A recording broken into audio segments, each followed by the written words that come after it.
Mariette, the eldest daughter of the Marquis with fiery curly hair, was deeply saddened. Tears streamed down her cheeks as she begged her father not to marry her to an old man whom she did not love.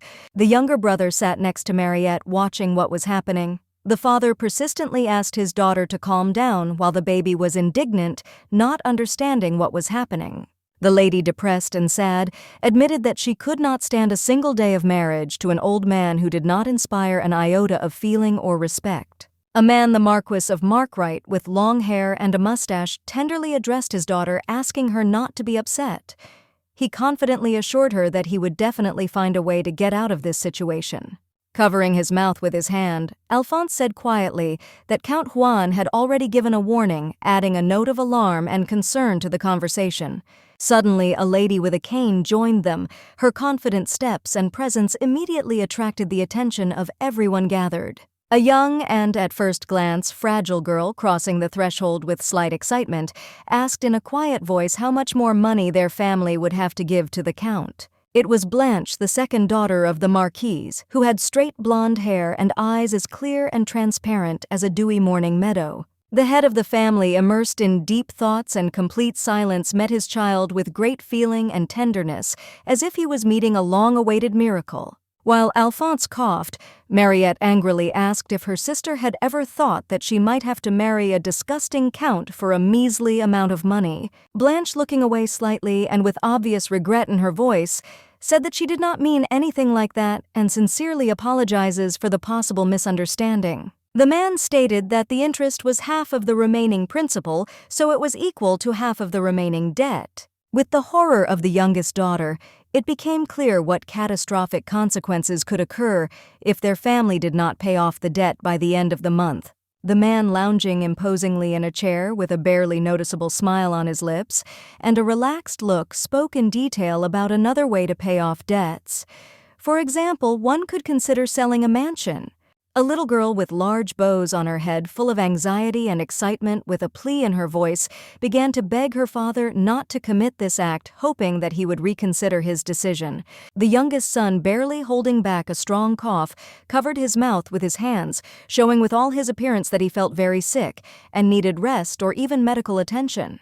With tears in her eyes and a trembling voice, Mariette despairingly declared that in this way she would never be able to fulfill her dream of becoming the prince's wife, no matter how hard she tried. Sighing wearily, the man said that it was unlikely that even with all their efforts, they could lay claim to the place of the royal couple, especially in their current position. Smiling through her tears, the eldest daughter, quietly but with sincere joy in her voice, said that she would gladly marry him if she had the opportunity. Moreover, last month a secret wedding took place between the lady and the third heir to the throne. The ceremony took place in the main temple, and only the two of them were present, hiding their happiness from the eyes of the whole world. Mariette was deeply confident that even a person with such a high title would never allow himself to break this oath, because it was given before God himself and its holiness could not be questioned. This came as a shock to the Marquis, who could not believe the words of his dear daughter, and was shaken to the depths of his soul, not imagining how this could have happened. Alphonse was incredibly happy with this news, but at the same time he could not understand why his little sister decided to hide it from him, leaving him in the dark about such an important event.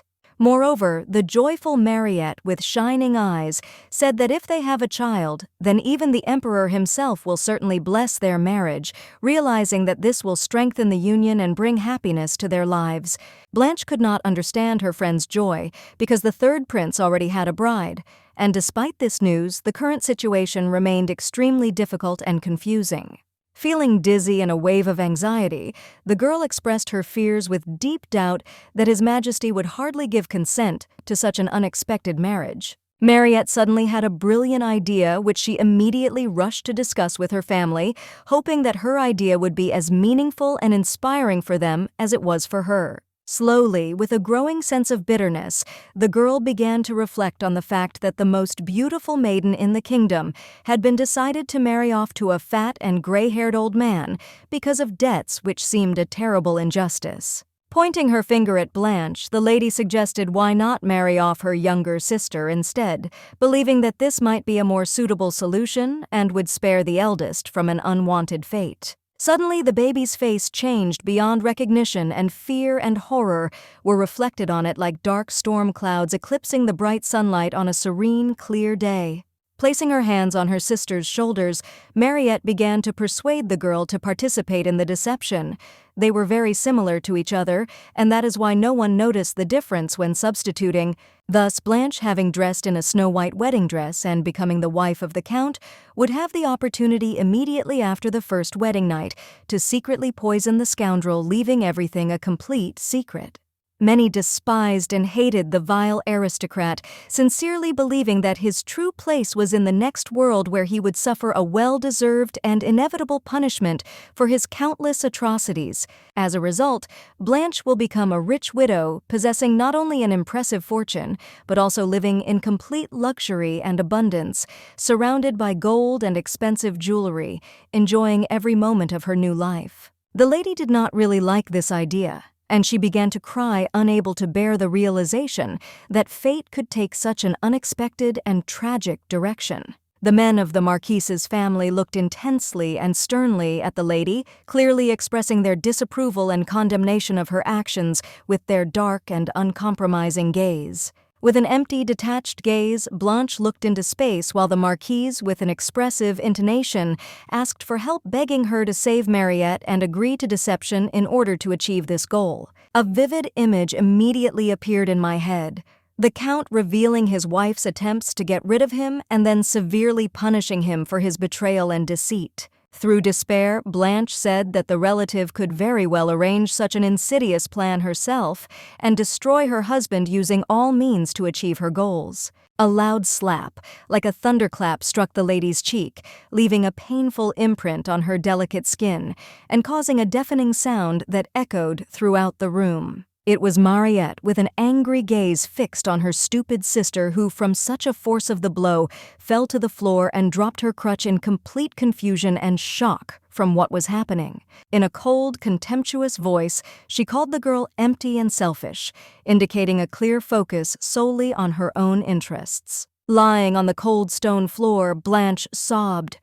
A plaintive whimper bursting from the depths of the soul seemed to permeate the space around, filling it with an oppressive feeling of hopeless despair and complete, hopeless helplessness. Even the younger brother, who handed the cane to his sister, agreed with his father's words that Mariette would have had a better chance of marrying a prince if she had not been a widow. The boy, smiling sweetly, said that if all their problems with logs were solved, it would make their life much easier and eliminate many current difficulties. Roughly reproaching the lady, the Marquis noted that despite her obvious deformities and disabilities, he always took care of her, and in response she behaved so vilely and ungratefully that his patience and kindness were undeservedly wasted. However, it was always like this.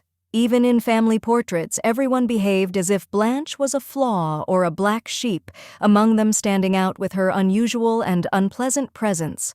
In the painting, the girl's face was covered in a splash of pink paint, creating the impression that someone had casually applied color, distorting her features and expression, leaving only blurry outlines and unclear outlines. Buried in the pillow, the baby had no choice but to obediently submit to the will of the head of the family, whose decision was final and not subject to discussion. In complete despondency, the little lady realized that if she had not been such a kind and sympathetic soul, she would not have been able to survive in this cruel family where every step was full of trials and difficulties. Loudly and decisively, Blanche declared that she would prefer death than to be associated with a vile aristocrat whose company seemed unbearable and disgusting to her. Mariette hastened to gently reassure the worried father, assuring that her words were just an empty and thoughtful bluff designed to completely mislead her opponents and calm down unnecessary but growing unrest. This merciless phrase left a deep wound in the heart of the lady, whose life was already filled with endless difficulties and suffering, as if adding the final touch to her long list of trials.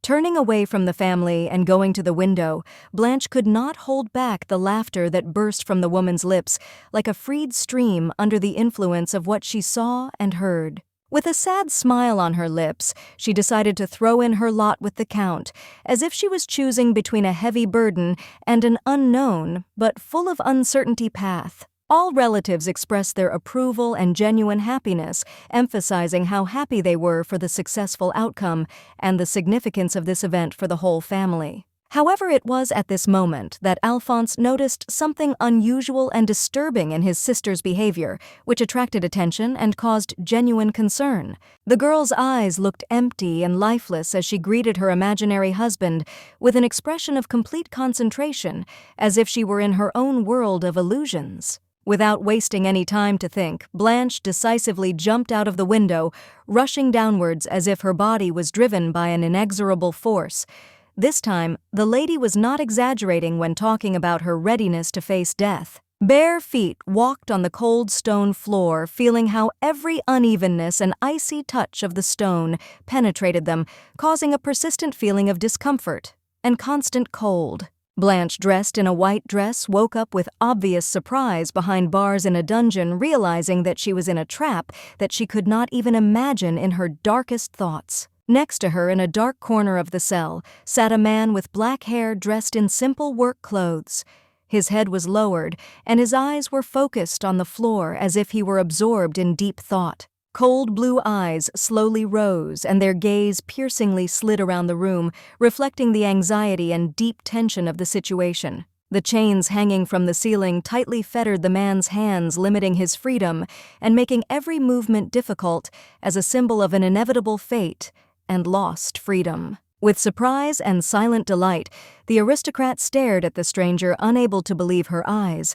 The look was filled with a mixture of shock and deep wariness. A bright, mysterious smile appeared on Blanche's face when she recognized this man, because their paths had already crossed before and memories of the previous meeting suddenly came to life in her mind. The noblewoman woke up in a cozy and soft bed, surrounded by an atmosphere of peace and comfort that so pleasantly warmed her body and soul after a night's sleep, allowing her to slowly return to wakefulness. Looking around her room, the lady realized that she was not in the real world, but in a virtual game where every detailed space and every detail around her was part of a carefully crafted digital world. Looking around in her room, the lady realized that she was not in the real world, but in a virtual game, a part of which the maiden herself had previously taken part in the development. It was an exciting dating simulator in which the main character was a charming girl with snow-white hair, like sparkling snow whirlwinds. Pierre was one of the potential love interests in the plot, while Blanche was his younger sister and a minor character who did not have a significant impact on the development of events. Looking at her sore leg, the girl remembered that there was nothing like this in the game she had been playing so enthusiastically, and this thought caused a strange feeling of anxiety and bewilderment in her. The maid, her hair neatly braided into a bun, entered her mistress's chambers and, bowing her head, respectfully asked if everything was all right and if she needed any help. The servant, covering her face with her hand, could not hide her excitement. The woman's eyes expressed deep concern, as if every word coming out of her mouth was permeated with anxiety and fear of impending disaster. It was Fleur, and according to the system, she was deeply upset and disappointed that the fragile mistress recovered so quickly and unexpectedly. Smiling her characteristic sarcastic smile, Blanche ordered the maid to immediately bring her a glass of water, thereby emphasizing her superior position and superiority. The maid was shocked and in complete shock that the mistress, who previously suffered from stuttering, suddenly stopped doing so, as if magically getting rid of her old problem. Almost laughing at the mistress, the servant reminded her that just recently a priest had come to see them, and after such a visit, Blanche was unlikely to be able to recover, since her condition was now making her disabled perhaps for the rest of her days. The system notified that earlier, Fleur, violating generally accepted norms, spat into a glass of water without any embarrassment, leaving this disgusting stain on the contents. Throughout her life, the maids, despite the efforts of the mistress, constantly and mercilessly mocked and humiliated her, emphasizing her shortcomings and weaknesses at every opportunity. The lady's hand gripped the container tightly. Her fingers seemed to dig into the material from overwhelming anger and indomitable determination. With each passing moment, rage steadily accumulated inside, as if ready to burst out.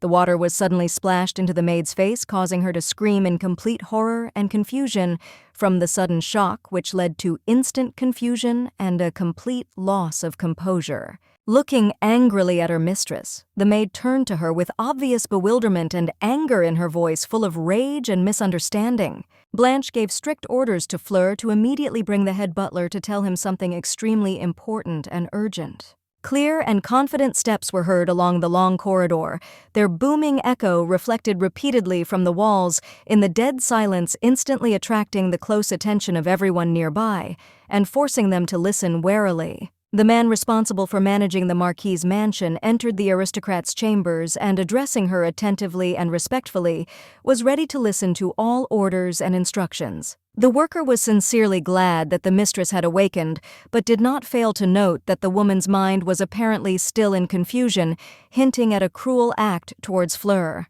Sitting in her bed, Blanche thoughtfully asked her uncle whether her father remained just as determined in his intention to marry her to the Count. The voice trembled with excitement, and concern flashed in the eyes. Averting his eyes to the side, the butler nodded reservedly in agreement, as if trying to hide his true feelings. His gaze was full of silent understanding. Smiling awkwardly, the servant restrainedly reported that the Marquis, having demonstrated his influence, had arranged it so that instead of his eldest daughter, it was Blanche who would become the Count's wife. In the original storyline, after the tragic death of her sister, Mariette was forced to become the wife of a scorned aristocrat whose treachery and cruelty eclipsed even the darkest expectations.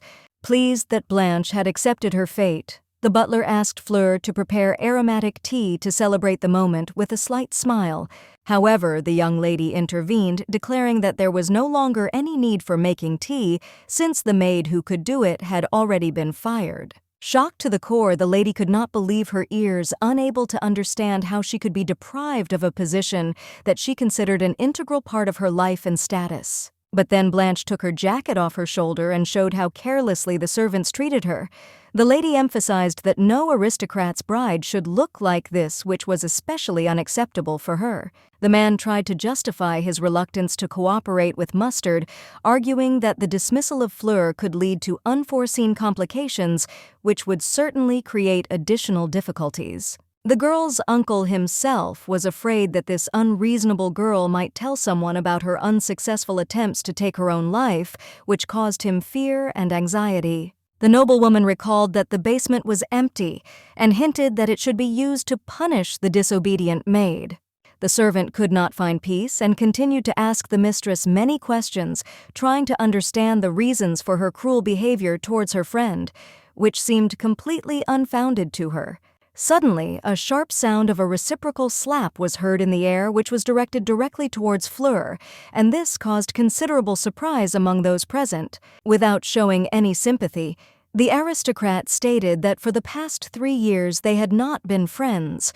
The woman's words sounded with cold cruelty, leaving everyone confused. With a cheeky grin, the lady asked if the maid really meant that the word friendship actually meant simply unquestioning service and following strict orders. Shocked by the sudden change in her mistress's behavior after a long sleep, Fleur froze in place in horror, unable to understand what could have caused such a sudden change.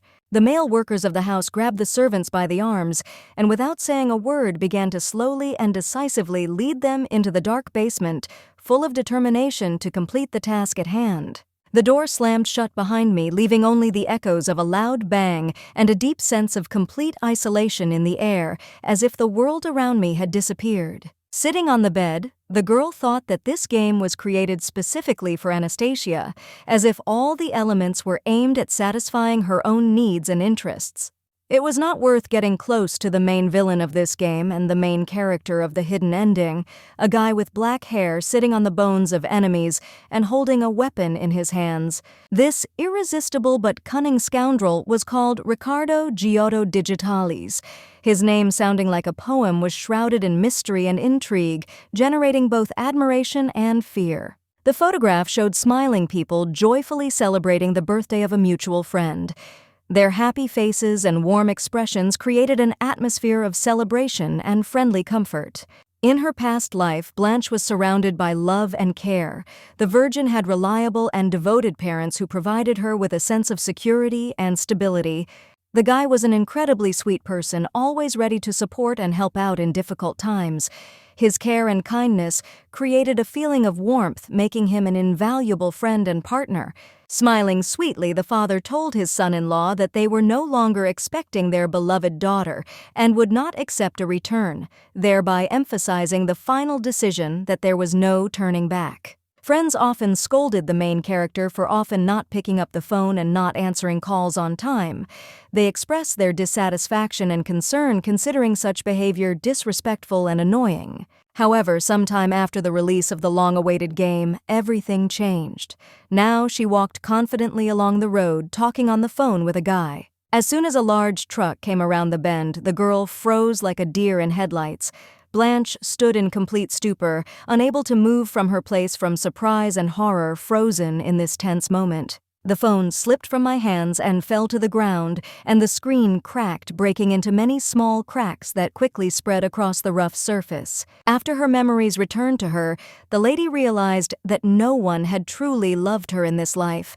This realization took the form of a bitter revelation, forcing her to think deeply about the ruthless loneliness. The door opened, and the youngest son of the Marquise's family walked in, smiling brightly and greeting his sister. His joyful expression and warm greeting filled the atmosphere of the room with light and comfort. Approaching the relative, he began to inquire about her well-being, sincerely surprised by the sudden cure for her stuttering, which seemed to happen as if by magic. Blanche suddenly remembered that she could heal her leg with the help of a magic ointment, which, as it turned out, has amazing healing properties. Alphonse, leaning towards the bed irritably and angrily, attacked the stupid girl, reproaching her for such a rash act that almost destroyed all their carefully thought-out and strategically verified plans.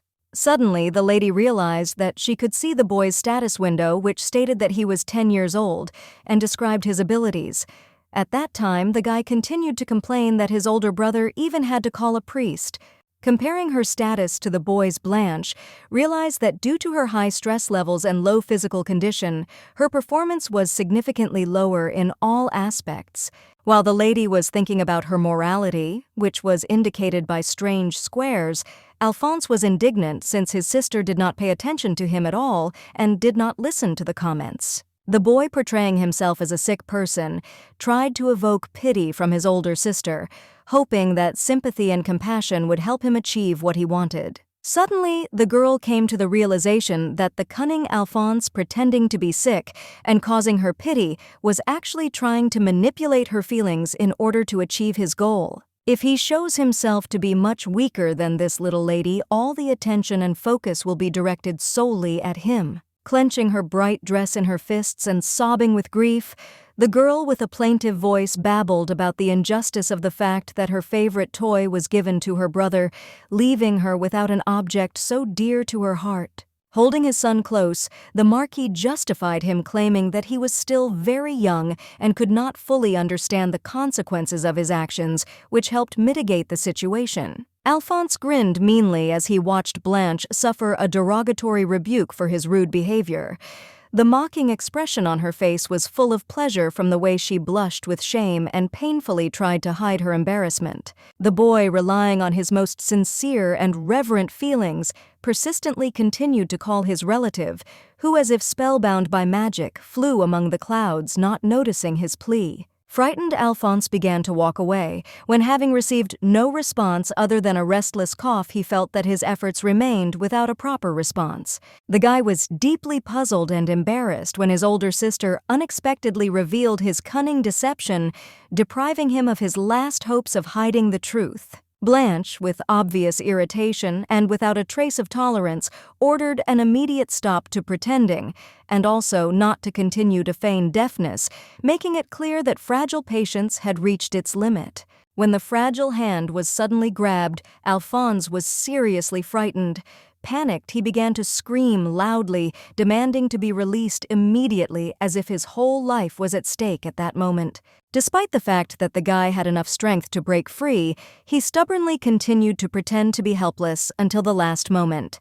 This behavior seemed strange, but perhaps it was part of some plan that no one knew about. With tears streaming down his cheeks, Alphonse desperately begged the butler for help. trying to convey the depth of his despair and explaining that his dear sister unfortunately had lost her mind and now urgently needed immediate intervention. The guy, having barely freed himself, immediately began to pretend that his hand was experiencing unbearable pain, carefully trying to convince others of the seriousness of his condition. With a cold sigh, the servant stated that he would have to immediately report what was happening to the master, since the situation required his immediate intervention. Smiling sweetly, Blanche accepted the new turn of events with satisfaction, as she was now determined to leave behind the suffering and torment that had tormented her in the past and enjoy life to the fullest.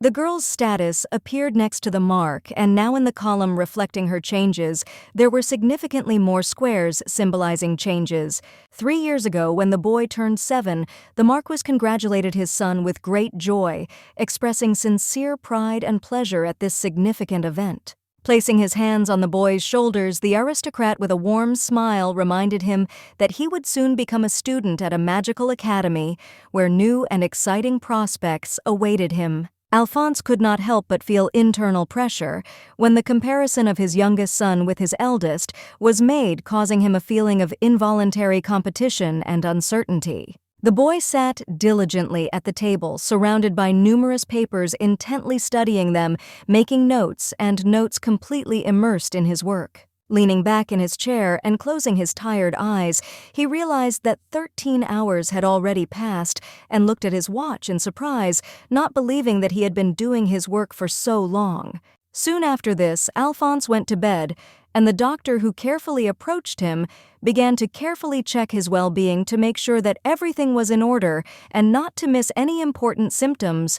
The doctor gave clear instructions that if Alphonse rested thoroughly for a few days, the flu should go away and his physical condition would improve significantly. Unexpectedly, the doctor was interrupted by a patient who, interrupting him with persistence, asked him to tell his relatives about a more serious illness so that they would understand the seriousness of the situation. It was extremely important to him that the illness be so serious and dangerous that it would justify the inability to go to the academy and convince the family of the urgency of the situation.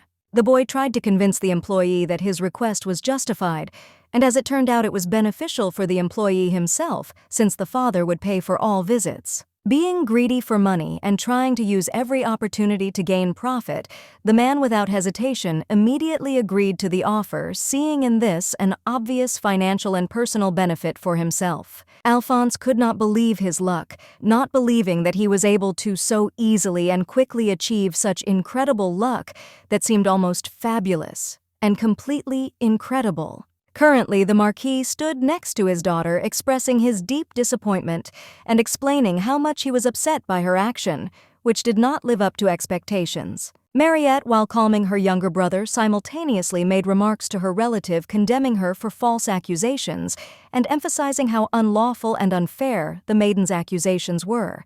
They all stood next to the bed of the girl who had recently been visited by the priest, unlike the poor boy who had been left out and had not received the same attention and support. With a cold smile, Blanche said that they were lucky to witness such a miracle that they might never see again, and added that this event would undoubtedly be an unforgettable experience for them. The aristocrat demanded that the daughter immediately apologize to her relative, emphasizing that such behavior was absolutely unacceptable and needed urgent correction.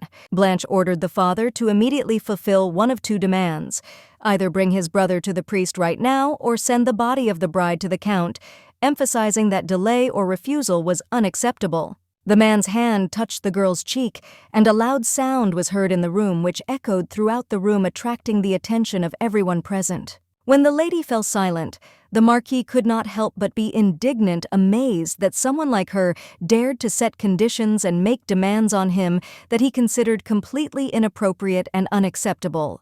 When Blanche stubbornly declared that she would be dead within 2 months, the aristocrat, upset and insulted by this statement, raised his hand to teach her a lesson and show that such words were an insult. Noticing how her father's hand was trembling, the girl suggested that perhaps their conversation should move faster so as not to waste time on such awkward moments and find a more constructive solution. Instead of striking again, The Marquis lowered his hand, restraining his anger, and seemed to have decided not to continue the conflict, focusing on a more balanced and calm approach to the situation.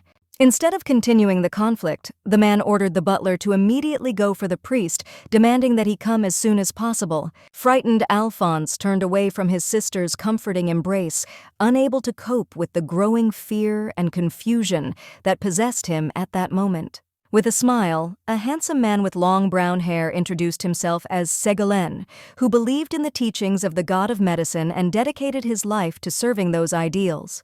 Blanche, with sincere gratitude and deep respect, thanked the doctor for being able to restore her voice, admiring his outstanding abilities and skill, which truly represent an art. Ségolène protested with deep regret, claiming that all this was destined by the will of God and that he had previously had no opportunity to cope with such ailments, which, as it turned out, exceeded medical capabilities. The conversation was unexpectedly interrupted by the aristocrat, who urgently called a doctor to check the condition of his youngest son, who was concerned about his health. Before the healing began, the doctor recalled that he was not able to treat chronic diseases, but Blanche defiantly objected that it was he who saved the baby from a serious illness. At this very moment, the men who were in the hall turned to the nice lady sitting next to her and looked at her with respect and interest, as if they did not expect her participation in the conversation or opinion about what was happening.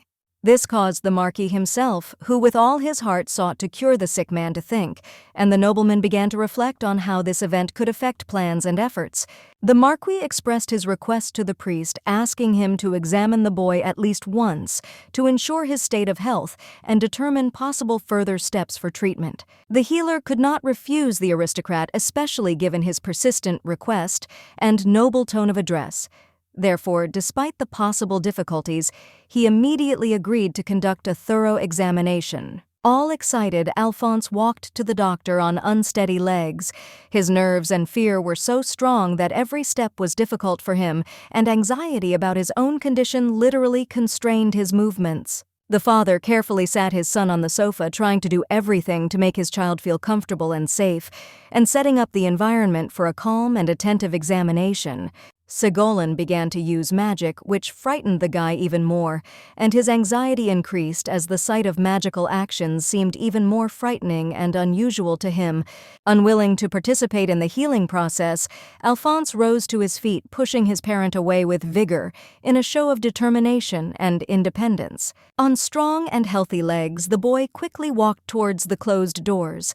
Every movement was filled with the desire to overcome obstacles on the way to their goal. The father, deeply shocked by what had happened, remained sitting on the floor surrounded by the doctor, and discouraged by the suddenness and seriousness of what had happened, feeling completely at a loss. The Marquis, with curiosity and wariness, inquired why the young man had suddenly run away, trying to understand the reasons for such abrupt and inexplicable behavior.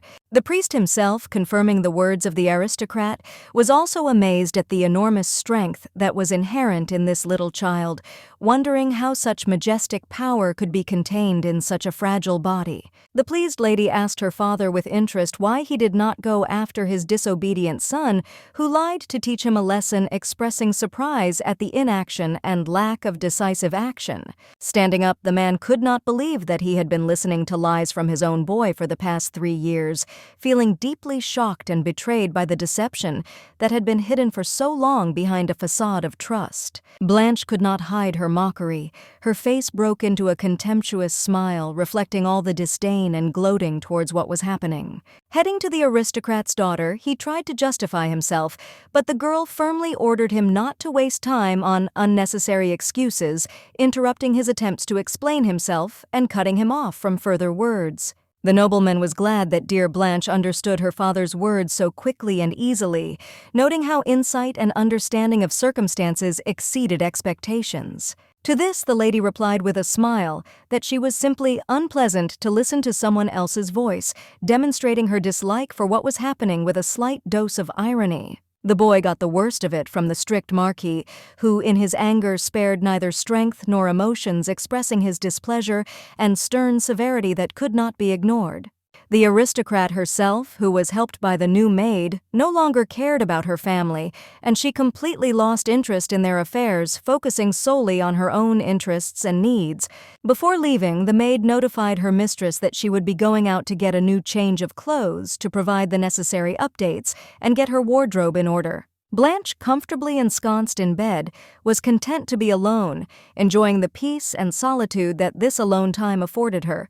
Virgo decided not to miss the moment and opened her inventory, preparing to use all the necessary items and resources that could be needed in the current situation. Looking at her inventory, Blanche noticed a box that was full of tools and materials which she used to train newbies. When the aristocrat touched the box icon, it magically appeared on her lap as if by the wave of an invisible hand, surprising with its mystery and instantaneity. The lady decided to open the box, which she expected to contain 4 items designed to help a newbie quickly adapt to the game and begin his journey with confidence. The first item appeared was a bottle of green ointment, which had restorative properties and was intended to improve physical endurance. And then a world map appeared which not only greatly simplified the process of orientation and navigation for the player, but also became his indispensable companion and faithful assistant in difficult adventures. Next, a free spin coupon was provided which activated a roulette wheel where you could win a random item, adding an element of surprise. Finally, the game also features a white dragon egg which hatches into a wise and powerful assistant, ready to guide the newcomer and help him understand how this world works. Frustrated, Blanche began to shake the box, but the egg did not fall out, leaving her completely bewildered and disappointed. The lady could not understand why the important item had disappeared, whether this was due to the fact that she was not the main character, or whether it was because there were as many as 7 years left until the resolution of the plot. Wasting no time, the lady began to apply healing ointment to her legs, hoping that this would help her cope with her current problems and restore strength. Suddenly, a blinding light flashed, capturing everyone's attention, causing Blanche to lose his bearings and plunge into complete confusion, unable to make out what was happening around him. The happy girl watched as her toes, which had previously been numb, began to gradually move, returning sensation and delighting in their recovery. Slowly and carefully, the lady rose from the bed.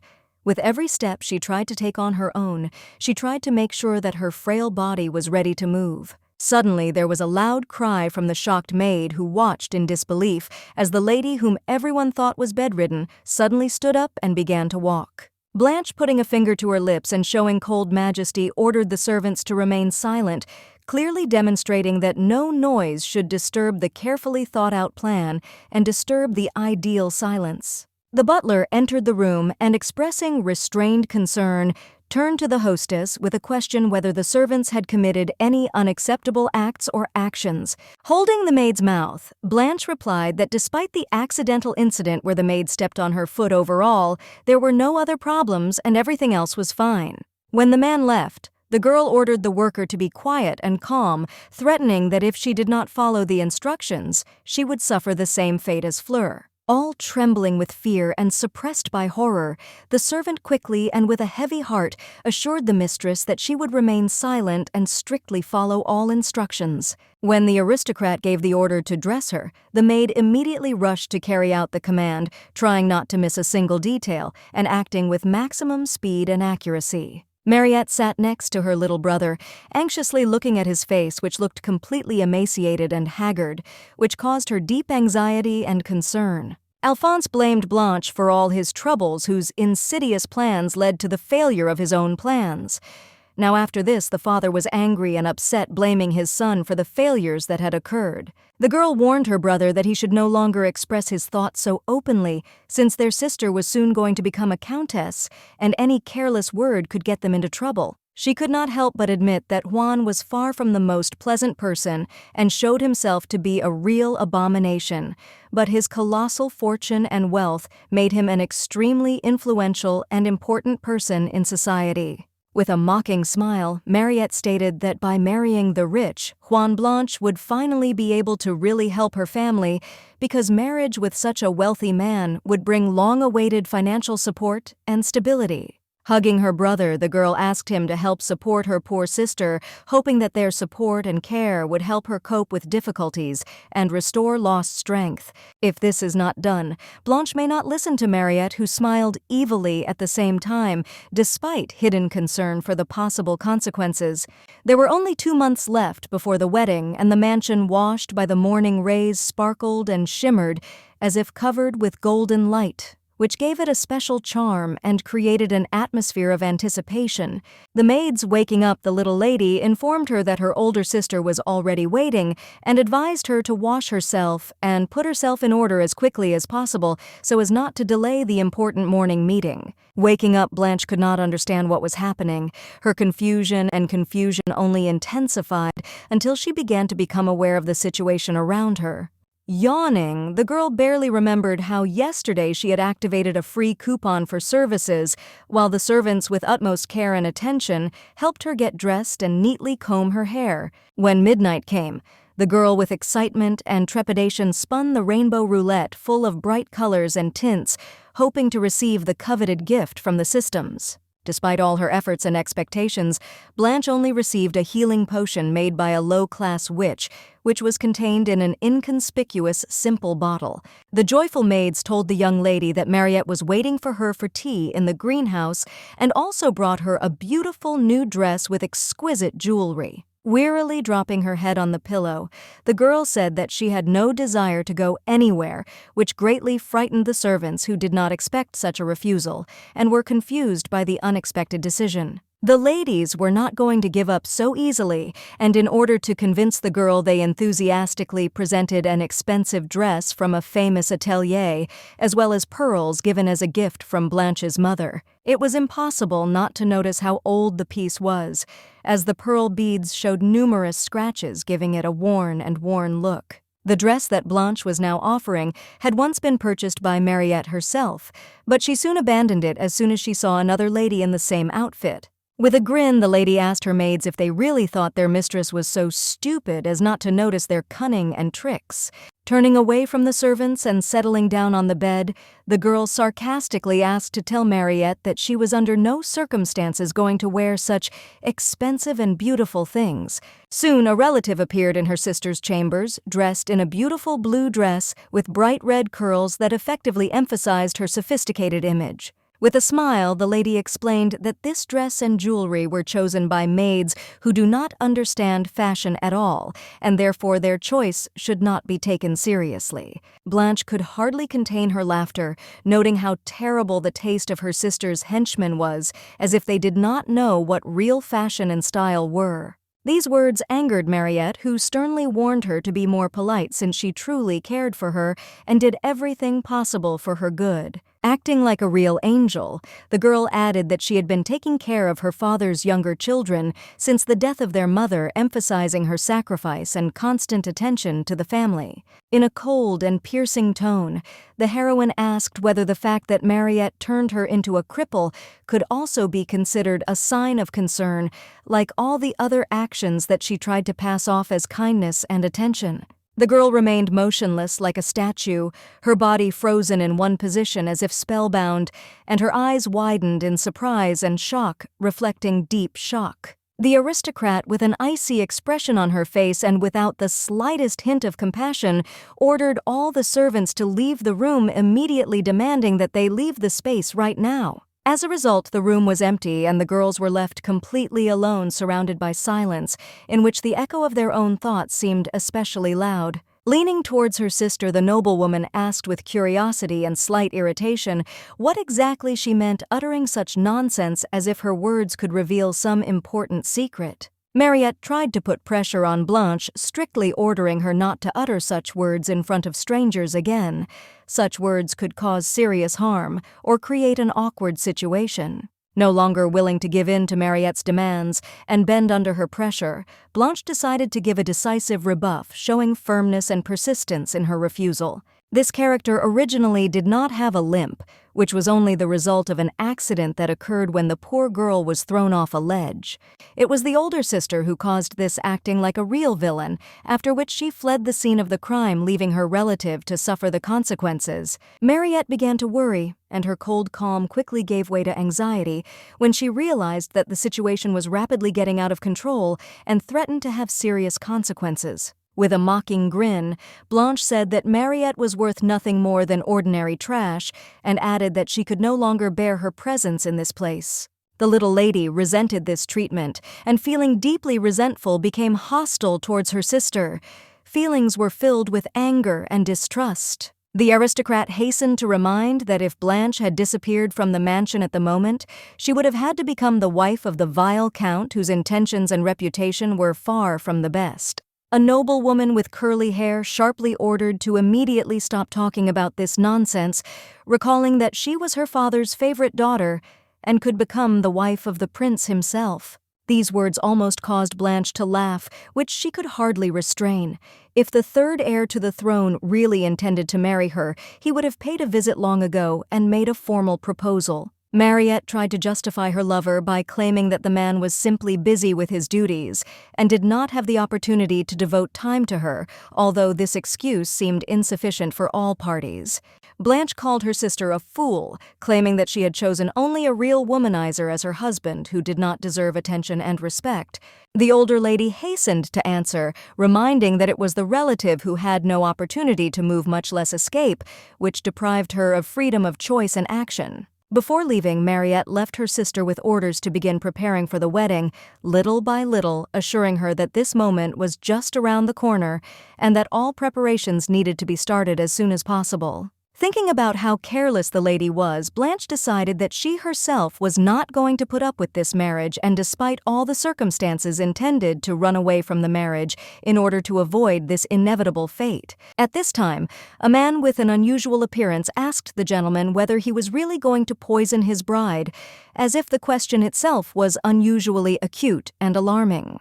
The aristocrat, picking up a glass of drink, agreed with the statement that if the cripple dies, then the most beautiful woman in the kingdom will become his sweet wife. A servant with an earring and a beard reminded the owner that the elder brother of the Marquis's family agreed to become the count's servant if he agreed to marry a girl with a physical defect.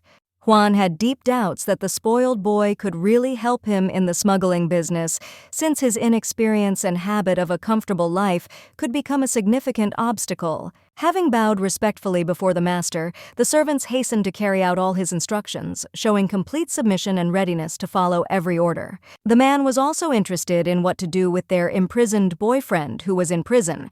He sought to find a solution to deal with this problem so as not to leave it unattended. His name was Ricardo. The boy was covered with abrasions and wounds, which clearly indicated the cruel trials and suffering that he had to endure, which left visible traces of torture on his body. The servant mockingly asked if the owner was going to send money to the guy's father and leave him alive, as if this was the most important question in this situation. The aristocrat laughed, noting that if he paid the full amount, his financial condition would be halved. Such a load would be too much for him. And while the nobleman kept the boy in prison, the father did not have the right to even say a word. As a result, Juan will become the richest man on the continent and will acquire a beautiful wife which will ensure an outstanding position in society. Night fell, and the house fell into silence, as if shrouded in a soft blanket of darkness where every detail acquired a new mystical charm under the light of the moon. The Marquis entered his daughter's room and began to talk with dissatisfaction about how disrespectful the maiden had become lately, noting that her behavior had become a real disappointment to him. When asked if the girl wanted to tell her dad something, Blanche shook her head negatively, not wanting to share her thoughts and problems. Moreover, the lady stated that it was the Marquis who should apologize to his own blood, emphasizing that he himself was the culprit of the current misunderstandings and conflicts. For the man, this seemed ridiculous, since the nobleman did not understand how anyone could expect him to apologize for something that he himself considered insignificant or unlawful. The Marquis asked not to blame them for the incident, explaining that the girl herself decided to jump from the balcony, as a result of which she broke both legs and lost the ability to walk, which was a tragic consequence of a rash act. The upset girl admitted that she had long ago realized that to her father she was nothing more than just a cripple. Such awareness only aggravated the baby's suffering. The aristocrat did not understand why the lady would distort the facts in such a way, playing the victim and eliciting sympathy rather than admitting her role in the current situation. Blanche replied that it was in her blood, as if she could not shake off the innate tendency to manipulate and dramatize that, according to a woman, was part of her nature. The lady reminded the relative that it was she who currently bears the burden of all the family's problems, and the responsibility for solving them has become a heavy burden that the girl bears with difficulty. Taking a cup of tea in her hands, Blanche added that despite all her efforts, she would not be able to convince her father about her upcoming marriage, no matter how hard she tried to change his mind or influence the decision. In an effort to bring her father into the open, the noblewoman asked if he could sell at least part of the mansion in order to improve his financial situation, and thus help his daughter in a difficult situation. The man, embarrassed, hesitated, could not utter a word, clearly demonstrating by his behavior that he did not know how to answer this uncomfortable question. Blanche already knew the answer. The Marquis had no intention of helping, and her intuitive understanding of this situation only strengthened the feeling of disappointment and hopelessness. With a voice trembling with anger, the girl ordered her relative not to raise his voice at her anymore, demanding respect and an end to any attempts to humiliate her daughter. The girl, sweating with anger, declared that she would commit suicide on her wedding day, and before leaving, she would tell her husband that her father was the reason for her action. These words were full of determination and despair, leaving behind a gloomy foreboding. Suddenly, the system alerted Blanche that a poisonous ingredient had been added to the tea, which immediately caused her to feel an acute sense of anxiety and wariness, causing her to heighten her vigilance. The image of his father slowly began to lose its appearance, as if the shadows and light in the room began to distort and blur his face, turning him into a hazy and undefined vision. Blood poured from the girl's mouth, covering her lips and chin, indicating serious internal injuries and imminent danger to life. The man, noticing how his daughter suddenly coughed in a fit, immediately got up from his seat, not hiding his confusion and deep concern, and hurried to her. The Marquis, in panic and despair, called for help, but his cries went unanswered, and there was not a single person around who could come to the rescue at this critical moment. Suddenly, the lady remembered the magic potion that was in her inventory. The little girl hoped that this remedy could help in the current situation. However, in the presence of an aristocrat, it was unsafe to open one's inventory, as this could arouse suspicion and lead to undesirable consequences. Grabbing her parents' clothes, Blanche, with anxiety and despair, asked him to immediately bring a doctor, her voice trembling with excitement and fear for her own condition. The nobleman resolutely rushed in search of a priest who could provide assistance in the current situation, hoping that his intervention could bring relief and salvation. The little lady herself, using her last strength, opened her things and with difficulty took out the potion, trying to press it, hoping that this remedy could ease the suffering and change the course of events. Swallowing quickly, the noblewoman began to drink the potion, trying to absorb it as quickly as possible, in the hope that this remedy would help her cope with the disease and relieve her symptoms. Exhausted and losing consciousness, the aristocrat, unable to stand on her feet, fell onto the sofa. Her fragile body trembled and her breathing became more and more intermittent.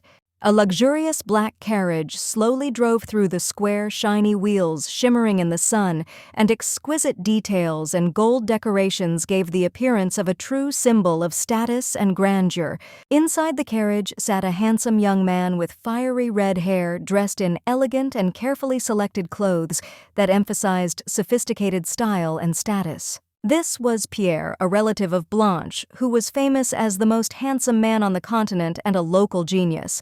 His charisma and outstanding mental abilities made him an object of admiration and respect among all who had the pleasure of knowing him. As the man stepped out of the carriage, there was a loud cry that sounded like a call to his brother, reflecting the excitement and impatience that his loved ones felt from waiting. At the same moment, the youngest son of the Marquis, without holding back his emotions, hugged the eldest, tightly expressing his joy and relief from their long-awaited meeting. Alphonse sobbed loudly, admitting how much he missed his relative. Large tears were full of sincere despair and relief from their long-awaited meeting. Pierre himself, clearly worried, asked about Blanche's well-being. The man's voice trembled with anxiety and tension, showing how deeply he worried about her condition. Alphonse hesitated, not knowing how to answer the question asked. His face turned pale with embarrassment and anxiety, and he was completely confused, not knowing how to accurately and correctly report his sister's condition. Sitting in the cozy living room next to the Marquis, Pierre, showing deep concern, asked what happened to the girl who was poisoned 10 days ago. The aristocrat himself could not believe that someone could have evil intentions towards such a defenseless little girl. He was shocked and overwhelmed by the idea that someone could have harmed her and could not accept this terrible reality. Pierre hastened to reassure the nobleman, trying to relieve his anxiety and fear, assuring that Blanche had incredible fortitude and fortitude that would allow her to overcome all trials and certainly survive despite the dangerous condition. Covering his face with his hand, the aristocrat also tried to cope with excitement and uncertainty, hoping that internal fears and doubts would not prevent him from believing in the best and maintaining hope. The boy supported his father, helping him to the room while he complained about his fate. His words were full of despair and indignation. Soon, Mariette joined them. Her face lit up with joy at the sight of the return of her older brother. The happiness was indescribable, and she greeted the guy with relief and excitement. The girl said that she was very upset and felt deep fear for her future if Blanche did not recover.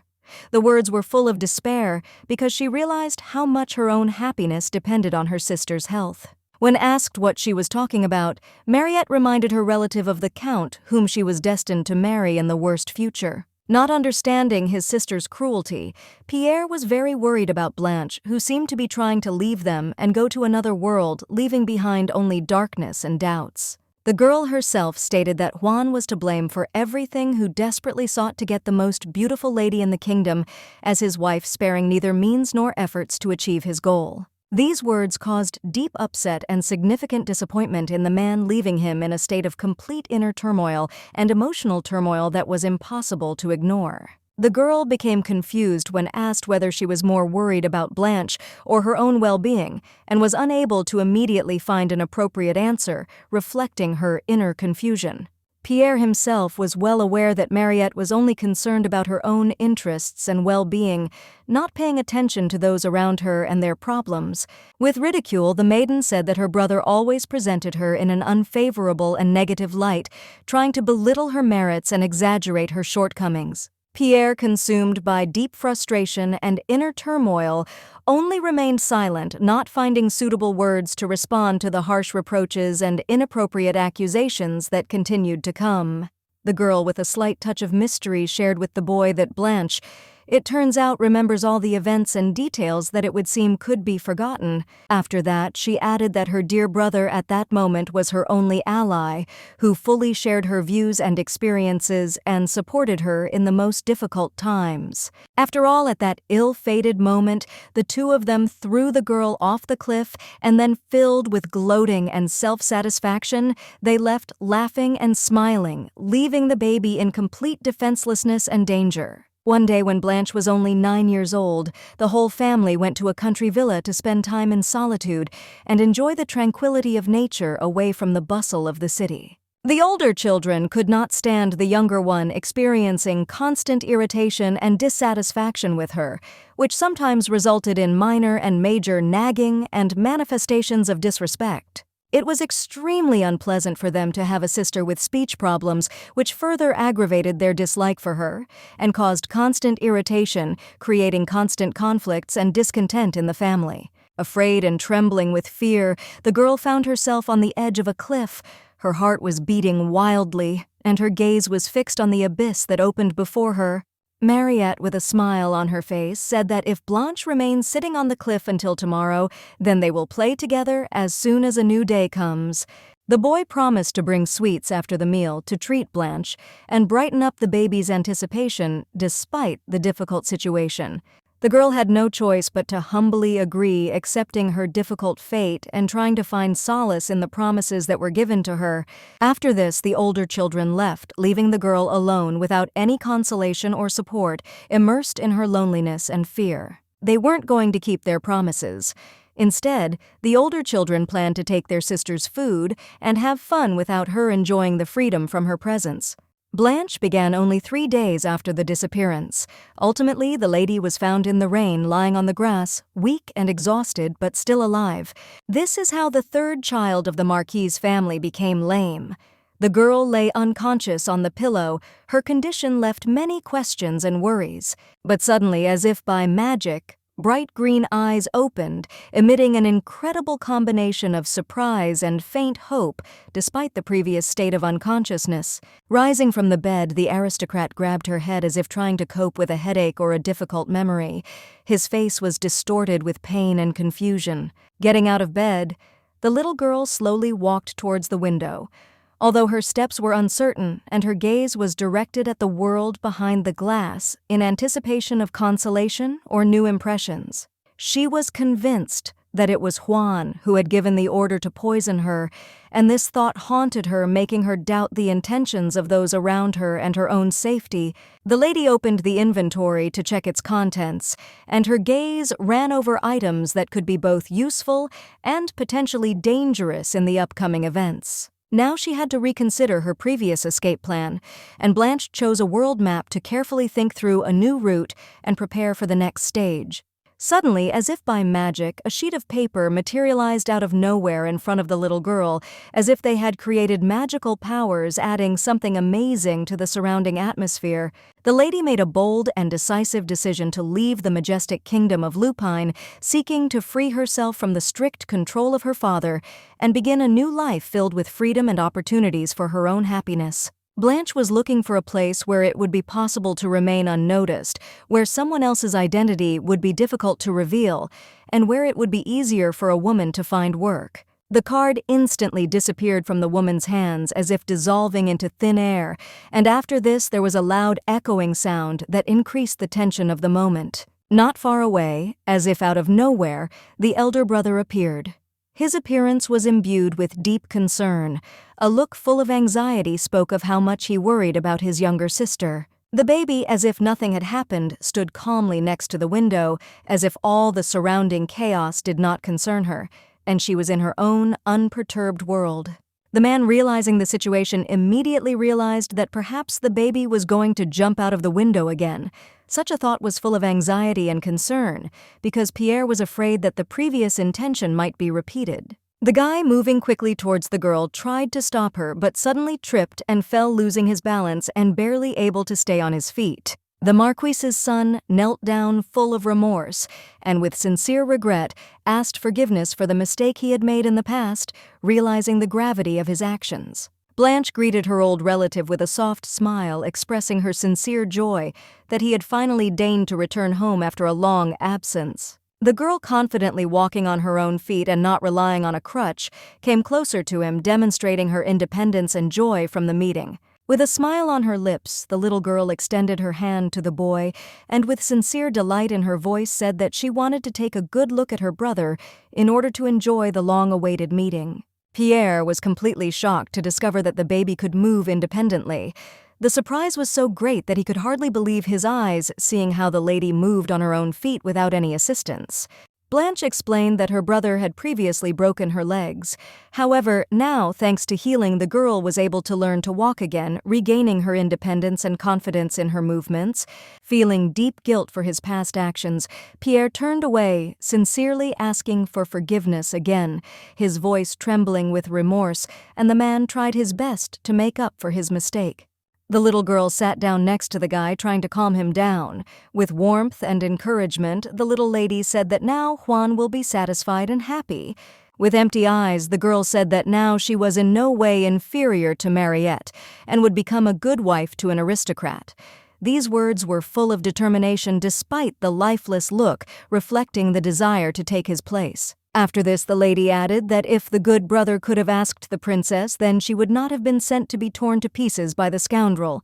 There was bitterness in the voice, reflecting disappointment from the current circumstances and injustice. Placing her hand on the tall man's shoulder, Blanche quietly said that she no longer blamed him for what happened, but she wanted to ask him about something important. Seizing these words as if they were his last hope, Pierre exclaimed, asking what exactly his little sister wanted.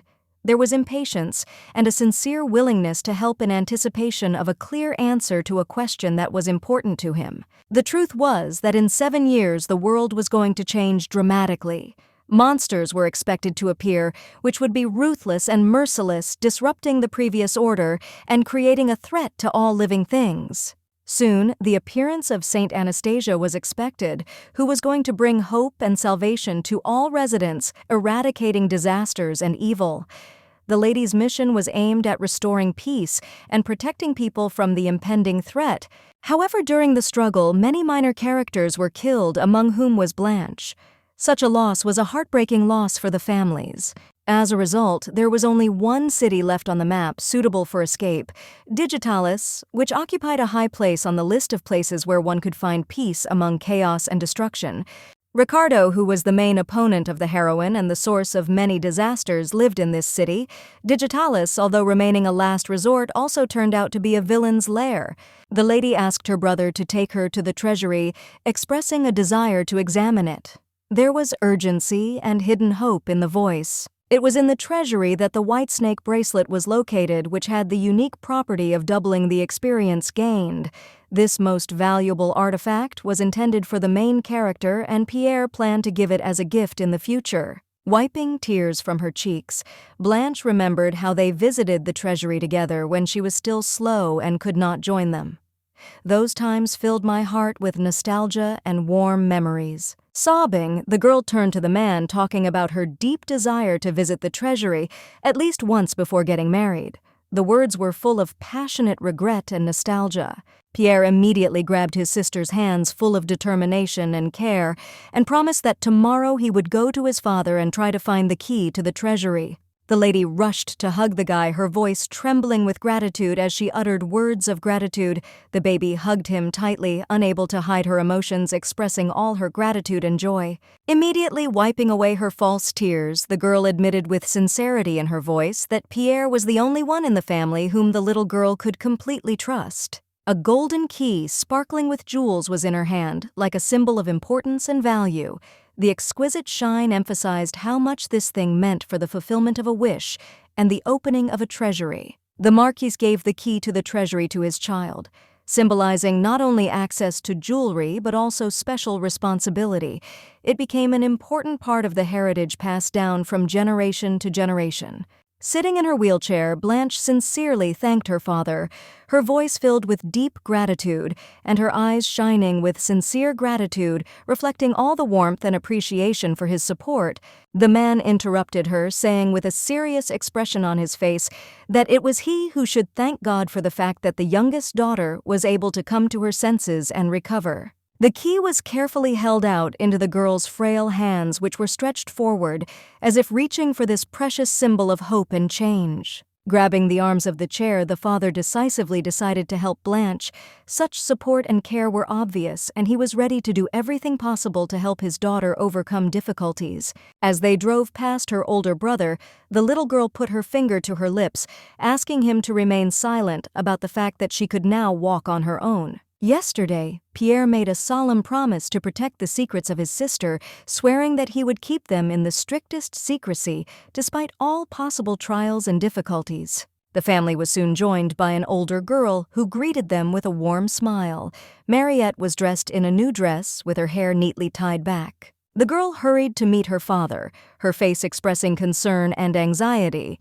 The father excitedly and with obvious excitement in his voice asked what happened, sincerely wanting to know the reasons for the unnecessary anxiety. After this, the noblewoman approached her sister, and with obvious excitement in her voice, she said that her impatience about the visit to the treasury had reached its peak. Under the attentive gaze of her family and friends with some excitement, Blanche carefully inserted the key into the door lock as if this moment was full of special meaning and symbolism for everyone present. The door slowly opened, and the Marquis's family, filled with excitement and anticipation, crossed the threshold with grace and respect as they entered. Mariette could not help but notice how considerably the treasury had emptied since their last visit. The sight of the jewelry arranged on the shelves, which had previously shone with wealth, now caused deep sadness in my father. In the corner of the room stood an elegant box from which peeked out a bracelet in the shape of a snake. This decoration lay like a precious secret containing mysterious beauty and ancient history. Approaching her father and looking at him curiously, Blanche spoke with caution, asking a question about the mysterious object that was inside. Smiling with aristocratic grace, the father declared that it was a thing referring to a white snake. This tone was full of pride and mystery, as if this object was not just decoration, but a real symbol with history. It turned out that this jewel once belonged to an aristocrat who was once the princess of a mysterious and magnificent desert kingdom. Blanche asked her relative to try the item on at least once to make sure it fit perfectly and looked as intended. The jewelry looked exceptionally elegant on the lady's thin and fragile wrist, emphasizing sophisticated grace and sophisticated style. The lady stared in surprise at her note, which stated that the jewelry not only emphasized her elegance, but also protected her from curses and poison, adding an additional layer of mystical security. While the aristocrat carefully examined the bracelet, her elder sister watched her closely, clearly experiencing mixed feelings of curiosity and wariness. Loudly and decisively, Mariette exclaimed that she also wanted to try on this jewelry without hiding her desire to be the center of attention and enjoy the moment. But Blanche only pulled her hand back, saying that a relative had already tried on this jewelry in childhood, and now she herself wanted to enjoy this wonderful moment. The men also sided with the younger family member, emphasizing that the day belonged only to her, and expressed their support for the lame lady. As if nothing had happened, the little girl turned to her father with a calm expression on her face, asking him with interest about the engraving that hung strangely on the wall, demonstrating genuine curiosity. Lost in thought, the man did not know where to start his story and was internally tormented in search of an appropriate way to start the story so that it would sound correct and attractive. Blanche herself decided to take advantage of the moment when the Marquis was distracted and act decisively to achieve her goal without missing a precious chance. Right before Mariette's eyes, the aristocrat, without hiding her intentions, deftly hid the jewelry in the folds of her clothes, demonstrating an amazing ability to hide her secret plans. The elder sister was deeply indignant and, unable to resist, decided to immediately tell her father about all the events that had happened, considering it her duty. However, the Marquis only waved his daughter away, not understanding what was happening to her, and not paying due attention to her worries and indignations. Immediately changing the expression of irritation to mercy, Mariette made a naive and kind face, assuring that she was just imagining things in order to smooth out the awkwardness and calm the situation. The aristocrat continued to speak enthusiastically about the preserved image of their ancestors, sharing with keen interest the history associated with this precious artifact. Meanwhile, Mariette developed an elaborate plan to expose Blanche, who had secretly stolen their family's ancient bracelet that had been passed down to each new generation. When some time passed, the Marquis could not believe that the bracelet with the snake had disappeared and continued to be tormented by doubts, not understanding how this could happen. Sitting surrounded by his family, the man could not understand how this could happen because it was a valuable heirloom that should have been kept in absolute safety. Soon intervened and suggested starting a search for the missing jewelry in Blanche's room, considering this a logical step in solving the mystery of the disappearance of the bracelet. Puzzled, the nobleman asked what exactly the eldest daughter was talking about, trying to understand her words and understand whether they could have anything to do with what happened. Immediately, the young lady was accused of having stolen the family jewel, and the whole room was plunged into tense anticipation of confirmation or denial. The father could not believe that Mariette was trying to blame her younger sister, while the maiden herself insisted that they immediately search the little girl's room for the missing item. The Marquise, without wasting a minute, decisively ordered the butler to immediately conduct a thorough search of all rooms of the house in order to restore order. Soon the bracelet was found and carefully placed on a soft red pillow, giving the event a complete look and returning the jewel to its rightful place. The aristocrat himself, clutching his head, could not understand how this could have happened and was completely perplexed, trying to comprehend what had happened. Mariette mockingly and self-confidently claimed that she had been convinced from the very beginning that her sister was being deceived and knew about the secret plan despite all her attempts to hide the truth. But then the servants intervened in the conversation, interrupting the conversation and bringing in new details that could change the course of events and shed light on what was happening. Bowing to the master, he announced that the decoration had been found in Mariette's room, thereby causing surprise and growing tension in the room. There was a surprised silence in the room. No one dared to utter a word. Everyone was lost in their thoughts, trying to comprehend and digest the unexpected incident that shocked them. The eldest lady began to actively deny all the accusations, calling them nonsense and ridiculous inventions, thus trying to protect her dignity and justify herself to everyone. She began to claim that she had not taken anything from the treasury, insisting on her complete innocence and expressing deep bewilderment at the words that arose. But at this moment, the servant again confirmed that the bracelet was found in her dressing table, adding new evidence to the unfolding case and strengthening suspicions. Approaching her sister, she asked if it was the work of Blanche, trying to find out who was really behind the disappearance of the jewelry and decide how best to deal with the current situation. Leaning towards her sister with an expression full of anger and contempt, Mariette decisively blamed her for all the troubles that had happened, saying that it was the younger relative who turned out to be the real fraudster who set her up. The Marquis took the side of the youngest daughter, firmly ordering the eldest to immediately apologize for her unfounded accusations and interference, thereby restoring justice. Mariette fell silent, unable to find words in response to her father's strict order. Her face was full of confusion while the maiden stood in complete silence, realizing that any words cannot justify actions. Crying, she desperately told her parent that it was the pure truth, trying to convince of her innocence and convey that her accusations were based on real facts and not on fiction. Blanche, clutching her head and feigning pain, said that she would like to go to her chambers to rest, thus trying to avoid further investigation and divert attention from her role in what happened. Pierre, with true gentlemanly conduct, offered his assistance in escorting her to her chambers. Kindness and consideration were evident, and he readily demonstrated courtesy, striving to ensure the comfort and safety of his sister. The girl lay in bed on soft pillows and a cozy blanket, immersed in darkness and silence, trying to find peace and solitude after a busy day. The man himself sat nearby, deep in thought. The game system confirmed his suspicions that Blanche was involved in deception, increasing his internal discontent and doubts. Looking at the gameplay notification on the screen, the little girl asked her brother a question, trying to understand how to proceed and what steps to take to continue the game. Quietly, with expressive embarrassment, she confessed her guilt to her relative, explaining that she was the one to blame, and told in detail how her sister got the bracelet, thereby revealing all the details of her action. Puzzled, the man asked why Blanche did this, trying to understand the motives for her actions and understand what prompted her to take such a step.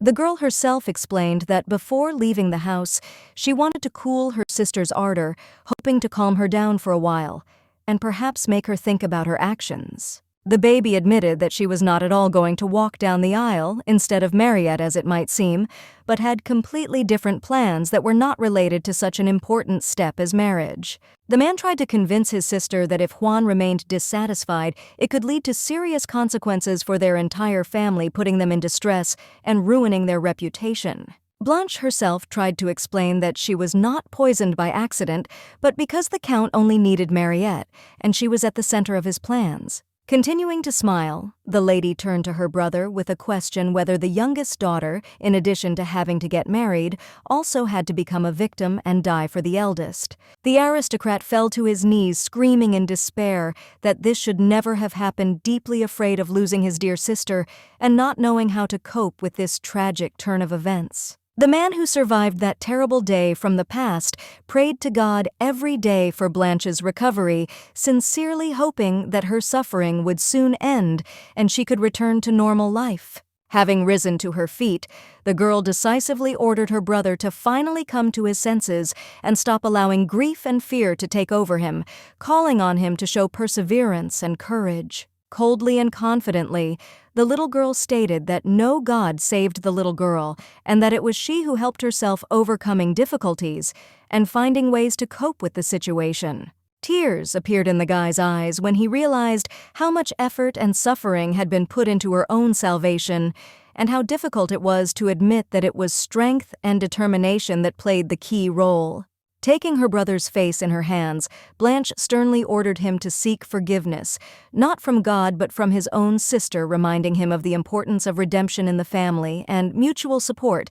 The lady asked to dedicate your attention and care only to her, at least once emphasizing how important it was for her to feel special and loved, even if it was only for a short moment. Mariette was furious, aware that she was being punished for something she had not done, and feeling a deep sense of injustice for everything that had happened to her. When suddenly the girl was distracted by a voice that came from behind, interrupting her thoughts and drawing her attention to the unexpected source of the sound. It was a maid who wanted to tell her mistress something important, drawing attention to urgent information or a matter that required immediate attention. The shocked Mariette demanded an explanation from the maid, what she meant when she said that Blanche knew how to walk, not believing her ears, and trying to understand how this could be. The maid said she saw with her own eyes how the younger mistress walked without crutches, shocking with her unexpected confession and raising new questions about Blanche's health. In exchange for information, the servants asked for Fleur to be pulled out of the basement, fearing that she might have died, and urgently demanding that she be released immediately. The mistress realized that in this situation it was most likely Blanche who had planted the bracelet, which put the whole incident in a new light and confirmed all suspicions. Turning away from the servants, the girl decided to immediately meet with her father to discuss the current situation and find out all the details of what was happening, trying to gain clarity and understanding. The Marquis, as one would expect, did not believe his daughter, resolutely declaring that this was nonsense and refusing to take the words seriously until he received convincing evidence. Mariette persistently tried to convince her father to go to Blanche's room to check if there was really anything suspicious there and to find out what was really going on. But then came the unexpected news that Blanche and Pierre had left the mansion together, causing further surprise and raising additional questions about their disappearance and plans. Afterwards, after thinking about what was happening, Mariette asked if the white snake bracelet was still there, fearing that its disappearance might be related to recent events and information leaks. Suddenly, the butler burst into the office with urgent news, interrupting the conversation and drawing everyone's attention to the urgent message that the snake relic was missing. The carriage raced swiftly along the road while the horses were driven by the Marquis's son, demonstrating skill and determination in the face of urgent need. A pursuit began for the escaped children.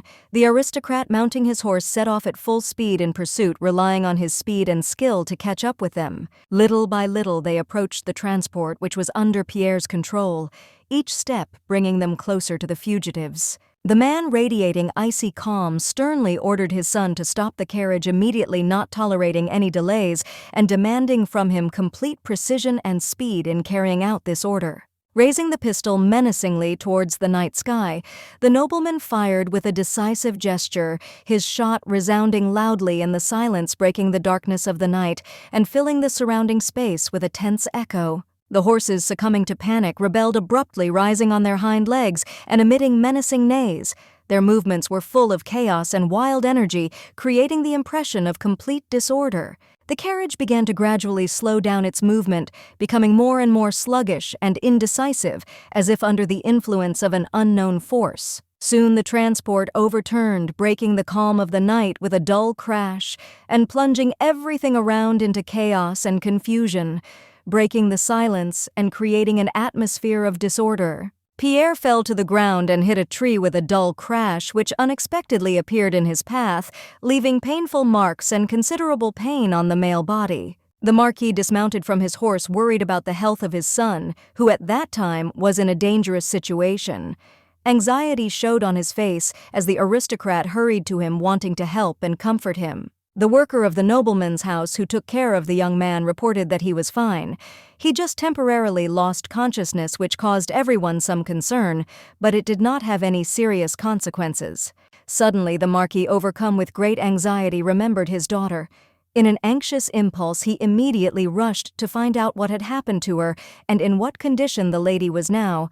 The servants approached the carriage doors with the intention of opening them, paying attention to every gesture in order to carefully pull out the master's daughter from inside and provide her with a comfortable exit. There sat a girl inside with long brown hair that fell over her shoulders, creating a subtle contrast with the exquisite outfit and attracting attention with its soft, sparkling texture. The worker informed the gentleman that the lady was also unconscious, adding that such a condition was a matter of serious concern and the necessary measures were already being taken to provide assistance. Crouching next to his daughter, the Marquis whispered in despair that she should not die, squeezing her hand and relying on the last hope that he could find in this painful moment. He was worried that their family would not be able to pay off their debt to the Earl without the younger lady. Her health was critical to their financial situation. However, unexpectedly, instead of Blanche, another person appeared in front of them who only wore a wig with red hair, exactly the same as that of the Marquis's daughter, creating confusion complete with illusion. The aristocrat could not understand how this could happen, being completely bewildered by the fact that a complete stranger appeared in front of him instead of his daughter, which only added to the unanswerable questions. The events took place in the nobleman's mansion 3 hours ago under the cover of darkness, when the dark twilight hid the details of what happened, and only rare flashes of light could clarify the mysterious atmosphere of the incident. The father of the family himself was convinced that his daughter was going to go to the port where she could board a ship and leave, seeking to escape the consequences and start a new life away from home. The aristocrat ordered his assistants to immediately follow the trail of the fugitive to find and bring her back, realizing the importance of preserving the family and eliminating debts. The curious townspeople gathered together and began discussing possible escape scenarios, constantly wondering what would happen next and gossiping among themselves about how events might develop. One of the maids stood out from the rest, not only because of her refined manner of behavior, but also because she was at a distance from the others. Quietly, when no one could notice her, she carefully walked out into the street, trying not to attract unnecessary attention and maintaining her caution in every movement. It was Blanche who, with remarkable ingenuity and dexterity, managed to sneak out of the house skillfully, using her abilities and knowledge in order to leave no trace and not be noticed. Pierre, finally recovering from the sudden and shocking shock, approached his father with visible concern and, relying on the seriousness of the situation, reported that his sister had run away, leaving them behind. Smiling, the man said that now the girl will be able to enjoy life as she deserves, and this desire for freedom will only contribute to her happiness. A month passed, and the apple once eaten was thrown to the floor. It left behind only remnants and a minor reminder of the time that had passed. Blanche continuously ate one fruit after another, thereby gradually increasing her level and improving her condition. Every piece brought me closer to new strength and possibilities. The joyful lady, having set foot on the ground, felt deep satisfaction and joy because she had finally reached the place that she had long dreamed of and was eagerly striving for. The city of Digitalius, meeting her with its empty streets covered in dirt and poverty, struck her with its sharp contrast with what the young noblewoman expected to see. Satisfied with her high status, Blanche decided it was time to visit Ricardo to demonstrate her superiority. Putting an elegant hood on her head, the lady confidently walked towards the door, near which hung an old shabby sign, as if preserving the memory of bygone times. Covering her nose from the stench, Blanche noted that in the original, the city, which was famous for its filth and vice, was not so terrible than the one that opened right now in front of her. She speculated that this might be due to the fact that a secret market specializing in selling mysterious dungeon products had not yet been created. Suddenly, the aristocrat felt someone's hand casually and confidently lay on her shoulder, and this touch suddenly interrupted her thoughts, making her heart beat faster. This man turned out to be an old and ugly man who clearly did not have good intentions. The ominous aura and gloomy presence created an atmosphere of anxiety and discomfort. Blanche, unexpectedly grabbing the man's hand, surprised him with her determination and courage, which was an unexpected turn in their meeting. After that, she sharply twisted his wrist and, pressing his head against the wall, demonstrated her strength and complete control over the situation, making him realize his helplessness. Rudely and with some contempt, the aristocrat confirmed that his words were true. Blanche had indeed never before visited this abandoned and gloomy area in question. After that, with a sweet and calm smile, she added that she could use the help of a guide to navigate this unfamiliar and confusing area. The lady glanced at the man's icon on which his name was written in large letters, Jack. His status as street trash was prominently written next to his name. Not wanting to die so easily, the man began to beg for forgiveness.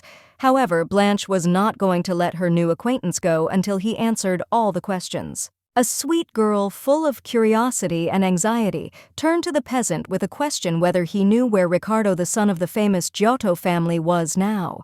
At that moment, the tramp shouted loudly to the entire hall, attracting the attention of everyone present, and anxiously announced that someone was looking for the eldest son of the boss himself, which caused a wave of whispers and wariness among those gathered. An adult man in an elegant suit and glasses, carefully examining those present, asked who the mysterious stranger was who had suddenly appeared in their area.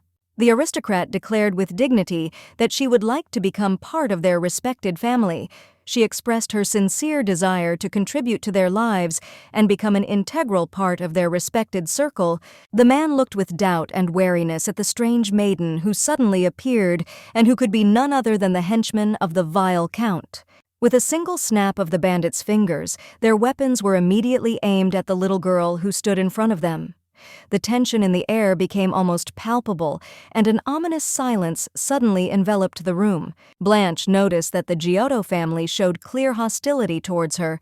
Cold glances and wariness clearly indicated mistrust and hidden hostility. The guy in glasses, with a serious and concentrated expression on his face, asked the lady to let Jack go, emphasizing the importance of resolving the situation peacefully and avoiding further conflicts. Disgustingly pushing away the guy who was the first to approach her, Blanche demonstrated complete contempt and dissatisfaction.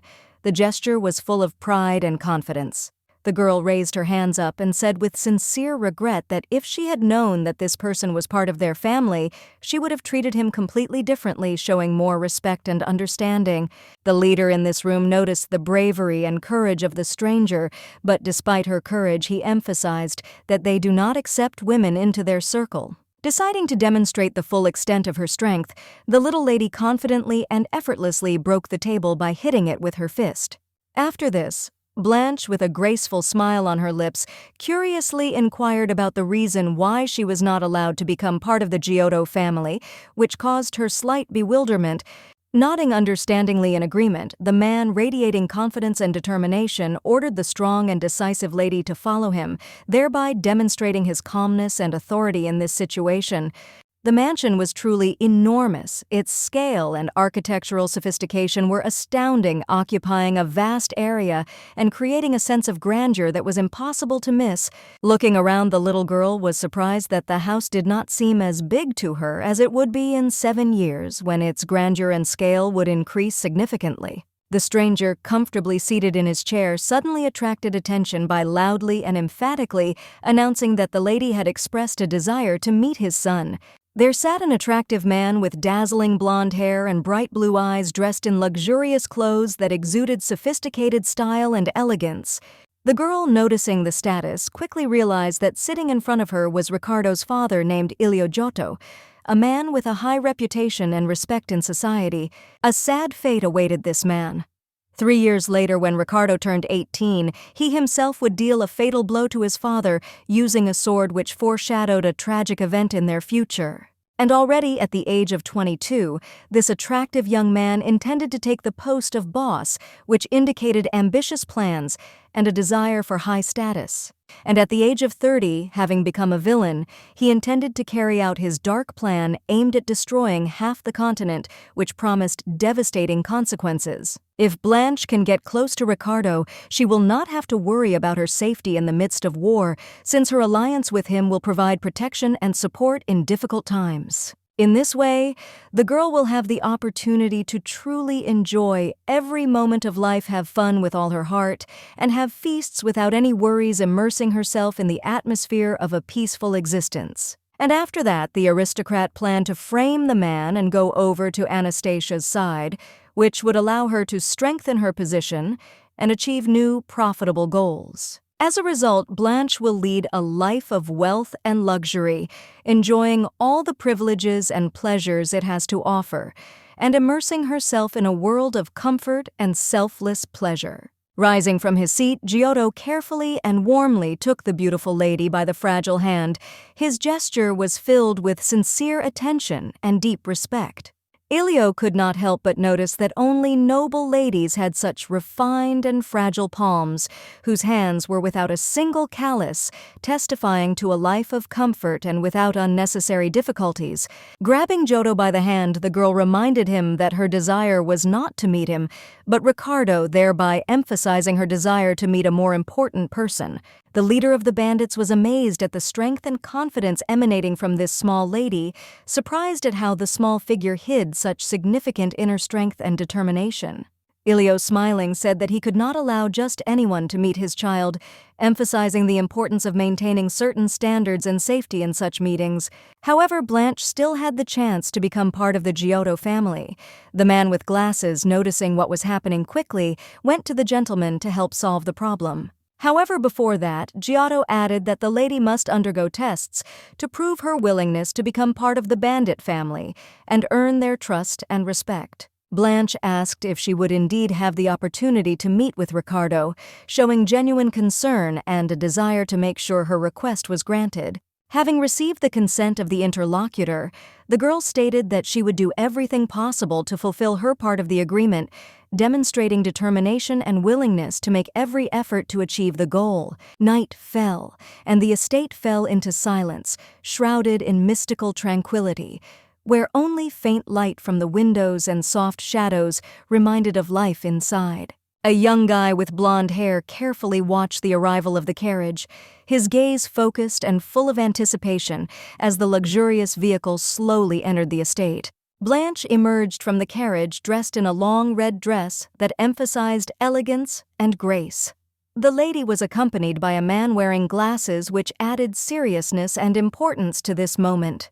A member of the Giotto family ordered another person to convey the important news that a gift had been delivered from Silvano to Mr. Mario, emphasizing the significance and officiality of this message. Realizing the importance of the assignment, the boy replied that he would immediately complete the task, demonstrating his readiness and responsibility in this matter. The man and the aristocratic woman remained waiting in the drawing room, where they were surrounded by an atmosphere of refined comfort and elegance as the wait continued in an atmosphere of tense anticipation. Blanche, with a slight worry in her voice, asked if this was a test, trying to understand how seriously she was taken and what was expected of her in this situation. The subordinate replied that if the girl truly wanted to become a member of their family, she must demonstrate her usefulness and dignity by confirming that she deserves this status. Another man entered the room, who, noticing the unexpected appearance of the guests, was sincerely surprised and amazed. It was Mr. Mario, who came to Silvano to find out what surprise he had brought him.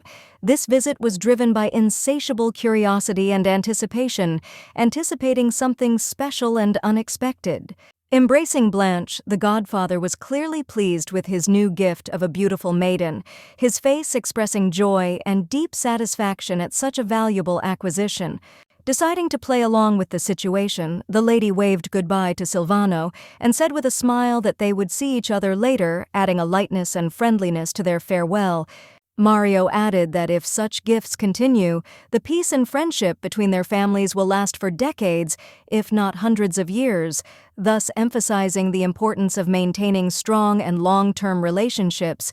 The man with glasses was amazed at the lengths Blanche was willing to go, finding her actions incredibly stupid and thoughtless, which left him feeling bewildered. A handsome guy with blonde hair was lying in bed wearing only a robe. At that moment, a guest came in, which added an unexpected element to the calm and relaxed holiday. Silvano was shocked by the sight that opened before him in the godfather's bedroom. Blanche, in an elegant black dress, towered over the fallen man, her figure casting ominous shadows on the floor. Smiling, the girl said that this man was too weak and fragile to cope with the situation, and these words sounded like a cold sentence. With a slight grin, she justified that the man's neck was too thin, so his head easily turned like a doll's playing in her hands. Silvano, overcome by a wave of anger and embarrassment, barely restraining his trembling, exclaimed with rage in his voice that the maiden had lost her mind and seemed to have completely lost touch with reality. He swore at the lady with rage, because the world they had worked for 2 years to create was destroyed in an instant, like a house of cards under the blow of fate. Blanche stated with icy calm that they themselves asked her to complete the task, and now she brought them the head of that guy on a silver platter as promised. Silvano could not calm down, repeating with alarm that now a war would inevitably begin between them, which would destroy everything that they had built for so long. Blanche calmly asked her subordinate not to worry about such an insignificant detail, assuring him that the maiden had already taken care of everything, and everything was under control. The handsome man, with a hint of bewilderment and slight embarrassment on his face, looked at the lady, and still not understanding the mysterious words, carefully asked what exactly she was talking about and where this conversation was leading. The girl explained that having dealt with Mario, she had to engage in a fight with his henchmen, and therefore she was delayed.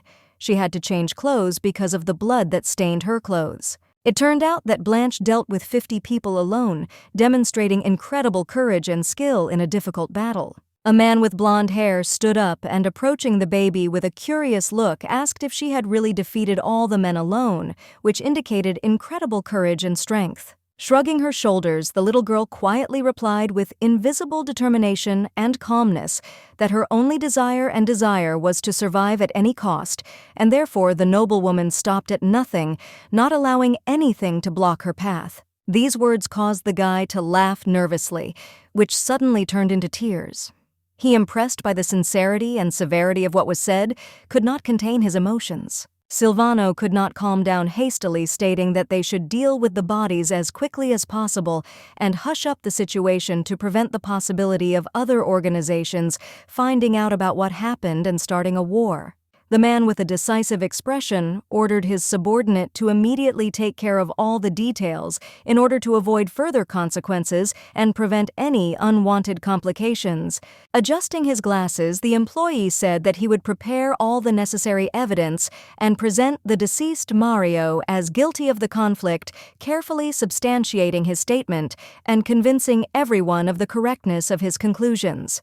Placing his hand on the lady's shoulder and looking at her with respect, Silvano said that she had done an excellent job of completing a difficult task and expressed his deep appreciation for her outstanding efforts and professionalism. After that, he added that with a girl like her, they would be able to quickly defeat all enemies and overcome any obstacles, confidently looking to the future.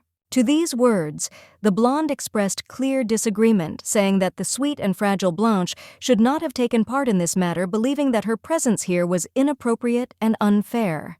Silvano did not understand Ilio's words, especially since war was about to begin, and felt that the situation required a clearer and faster response.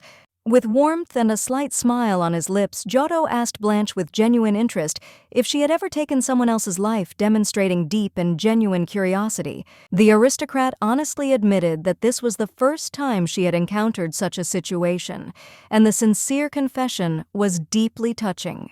Silvano could not believe what he heard, and his surprise was so great and deep that he was in complete shock, unable to find words to express his feelings and realize the scale of what was happening. Ilio, looking at the girl with curiosity, asked her age, and it turned out that she was 17 years old but would soon turn 18.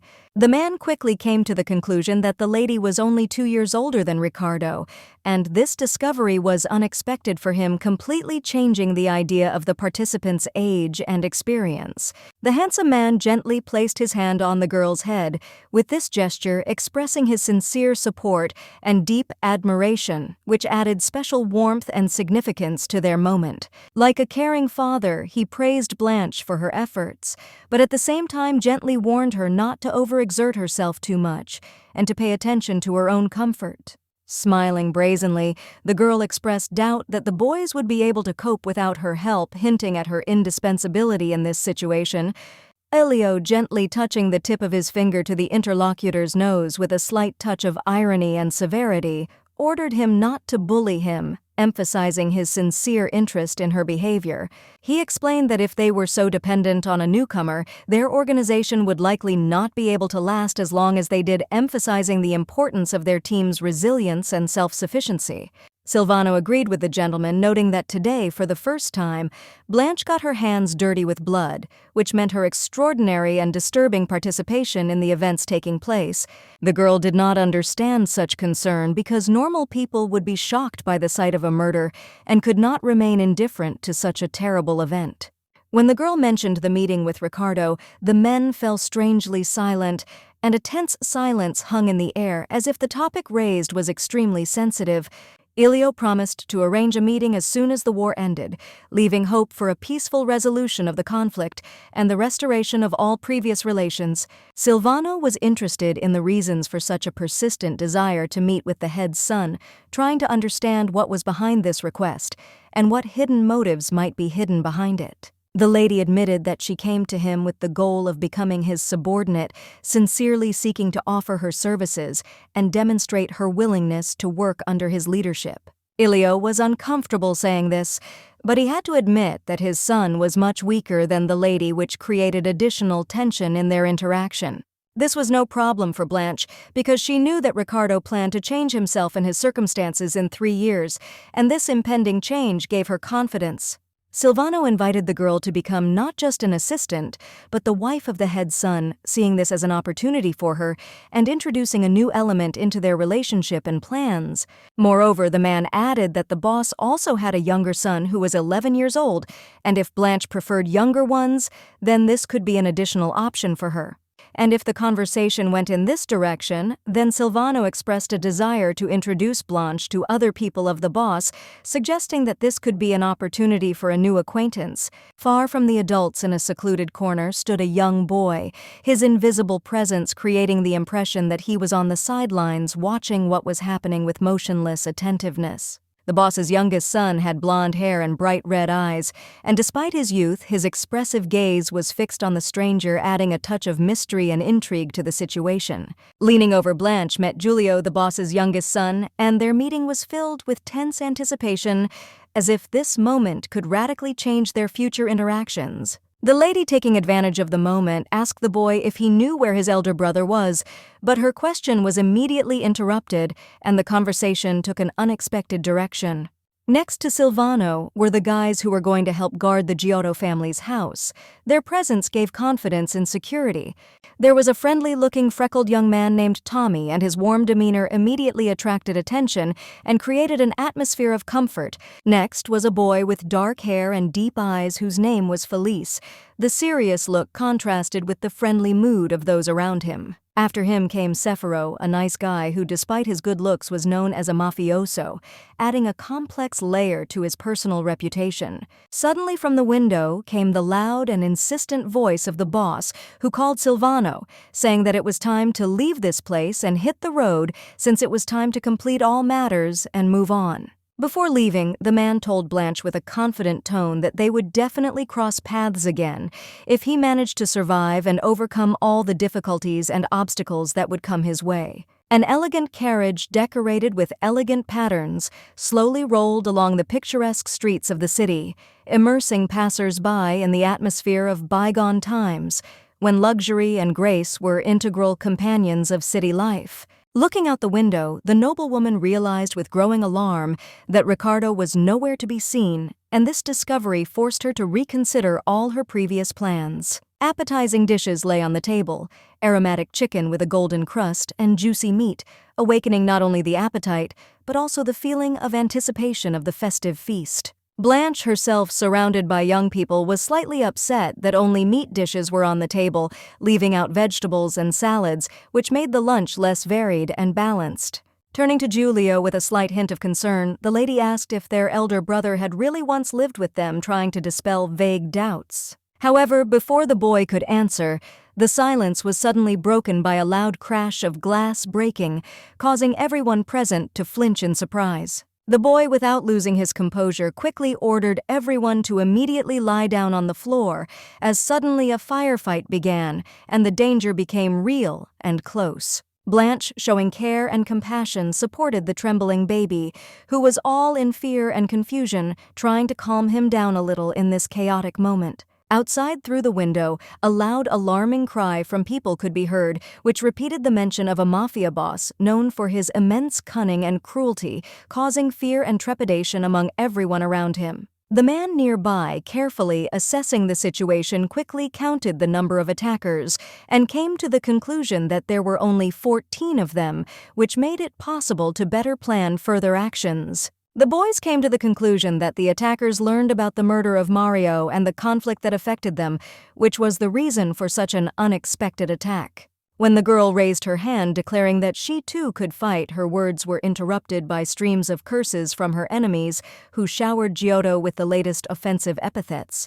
The guys were extremely unhappy that the cowardly bastards who invaded their home behaved like rats, using meanness and unscrupulousness to get into where no one was waiting for them.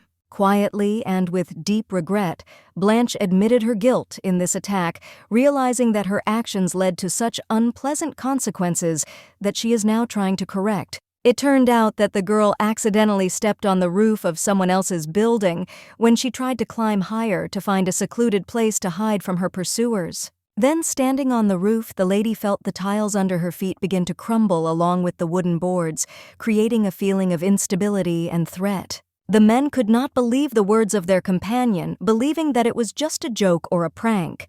The story seemed so incredible and surprising to them that they, perplexed, exchanged glances full of doubt. Scratching her head, Blanche expressed dissatisfaction and irritably asked who exactly dared to claim that the words were a joke. In her opinion, this was the absolute truth. While the workers were unsuccessfully trying to figure out how to deal with the situation, the noblewoman stood up from her seat and resolutely declared that she could handle the attackers herself without needing outside help.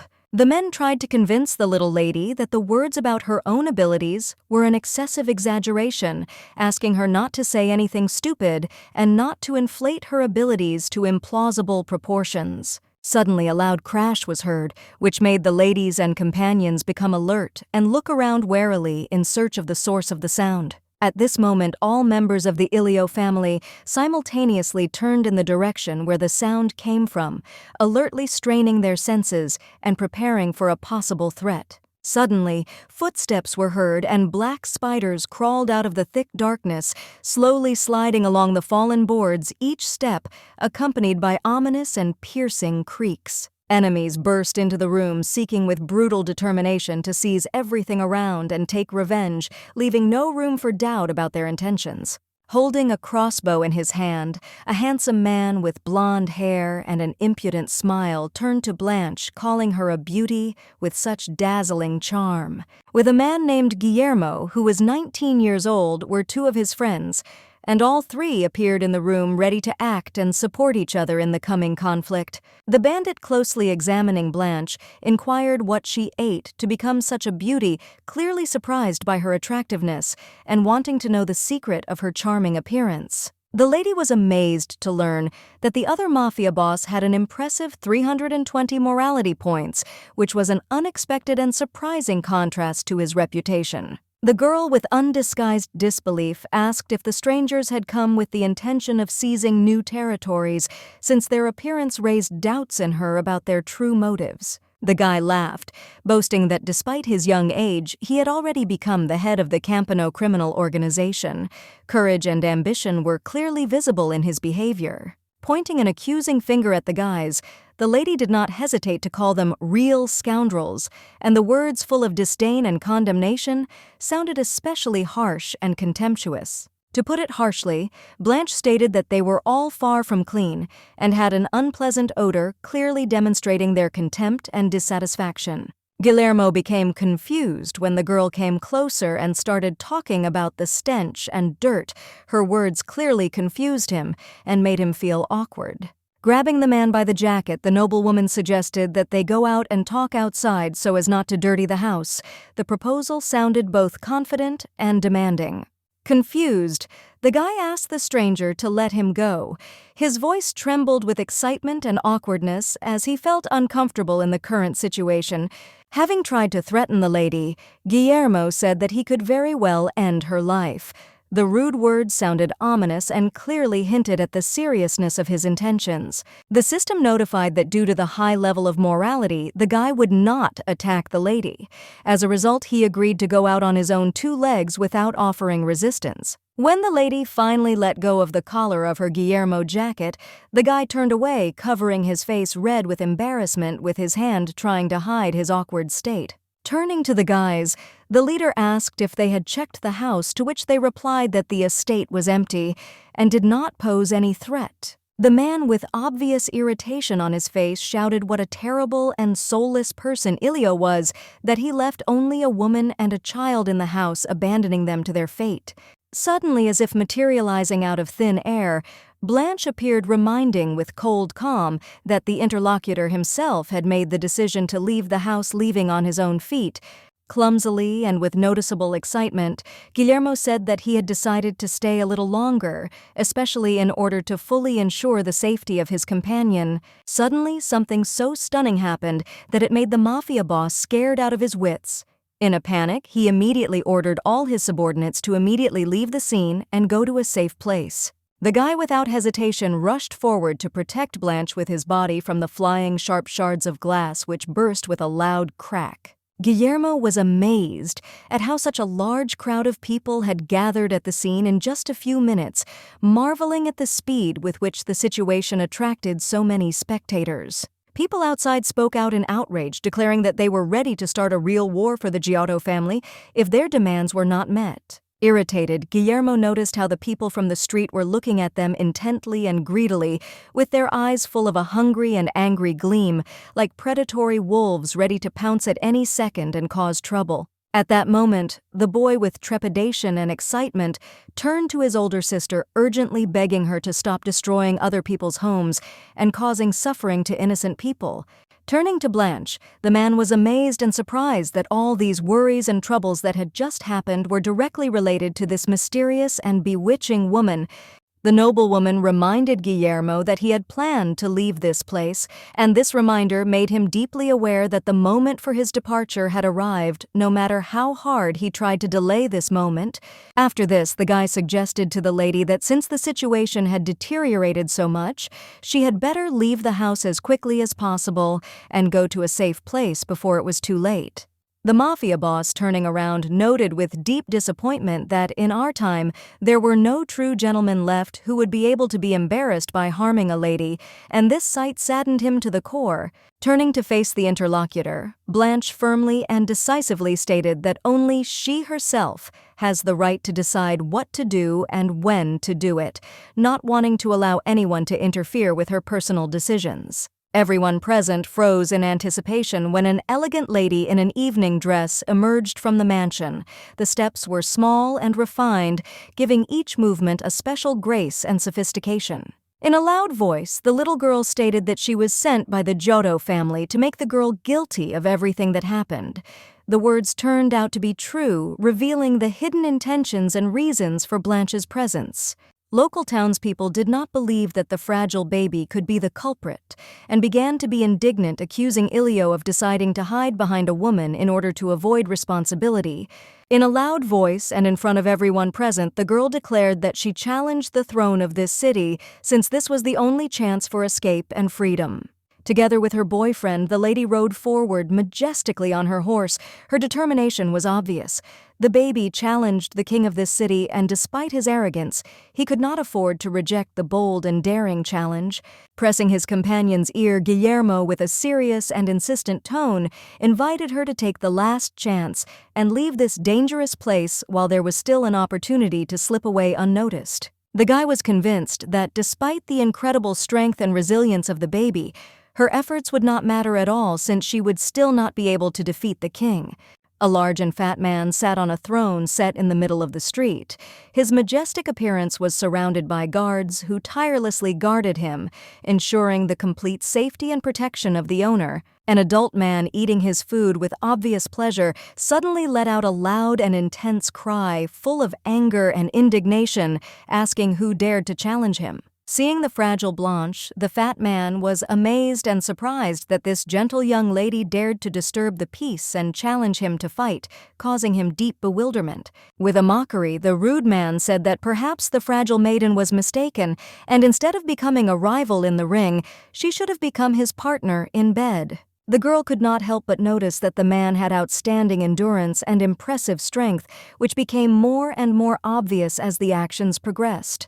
Thanks to the magic bracelet, the lady's strength has increased significantly, becoming much more impressive compared to what it was at the very beginning of her journey. A piece of apple suddenly fell and ended up right at the lady's feet, which made her look at the randomly fallen fruit. The benevolent man generously provided the lady with the opportunity to refuse the battle for beauty, allowing her to avoid conflict and maintain her dignity. Amerigo gave the wisdom that you should not engage in battle with an enemy who is clearly superior to you, because wisdom lies in the ability to avoid unequal battles. Blanche did not object to the fact that her opponent was significantly stronger, realizing that trying to argue it would be futile.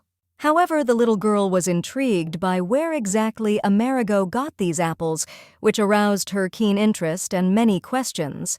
The man, thinking that the lady might have a desire to eat fruit, remarked that he could provide it to her if she were more affectionate and friendly. When the little girl began to open her inventory and move her hand in the air, her opponent could not understand what exactly she was doing and how it could affect their interaction. Amerigo ordered the lady to immediately stop her nonsense and senseless actions, which only hindered the matter, and after that, they finally began the long-awaited battle. The rivals stood in front of each other, ready to fight, their eyes locked, and the tension grew, creating a tense atmosphere before the brutal battle began. Blanche swung determined and purposeful, preparing to strike the first blow. Her movements were full of tense strength and confidence. Every muscle in her body was ready for action, radiating determination and concentration. Amerigo was stunned when a powerful blow struck by the maiden hit him in the stomach, and suddenly blood appeared on his body. What happened shocked him, and he froze, not expecting such a turn of events. When Blanche extended her hand, it was covered with a bright red liquid, indicating that the blow was not only accurate, but also bloody. People watched in shock, like spectators in the stands, unable to intervene or change the course of events, their faces reflecting a mixture of surprise and helplessness. The guards were amazed to see that someone had managed to defeat the master. Their faces expressed a mixture of shock and disbelief, since such an event was completely unexpected and incredible for them. The lady asked if the people nearby were members of the Miele family. The voice sounded with notes of concern and interest as she tried to find out if they were connected with personalities important to her. With curiosity, the little girl asked where exactly they got the apples. Her big eyes sparkled with interest, and the question was full of expectation and desire to know the details. The men, trembling with fear, pointed with trepidation to the majestic greenhouse where powerful trees like guardians of secrets rose among the greenery and silence. The large house, as if it had absorbed warmth and light, was flooded with sunlight, which gently slid along its walls, giving it even more grandeur and comfort. While enjoying the juicy apples harvested in honor of her well-deserved victory, Blanche suddenly received notice that her reputation had increased significantly. Soon a young man approached her, his voice filled with both interest and alarm, as he asked if the lady was really able to kill Amerigo and win such a decisive battle. Elio and Silvano were deeply amazed and surprised by what they heard, their faces expressing genuine amazement. Since the news was so unexpected and incredible, Guillermo came to the girl's defense, who now addressed her with reverence and respect like a queen, emphasizing her importance and greatness in his eyes. Giotto, not recognizing the guy as a member of his family, curiously asked who he was and how he was connected with them, since such a presence was unexpected and mysterious for him. With a grin, the boy said that at 19 he was the boss of the mafia, and now he occupied the place of Blanche's right hand, demonstrating his influence and importance in those around him. Sighing wearily, Elio realized that the guy in question was a mushroom smuggler, which explained his strange behavior and secrecy. Looking questioningly at her interlocutor, the maiden asked if he had said something about mushrooms used in argot, trying to understand whether the interlocutor had something specific in mind or if it was just a random mention.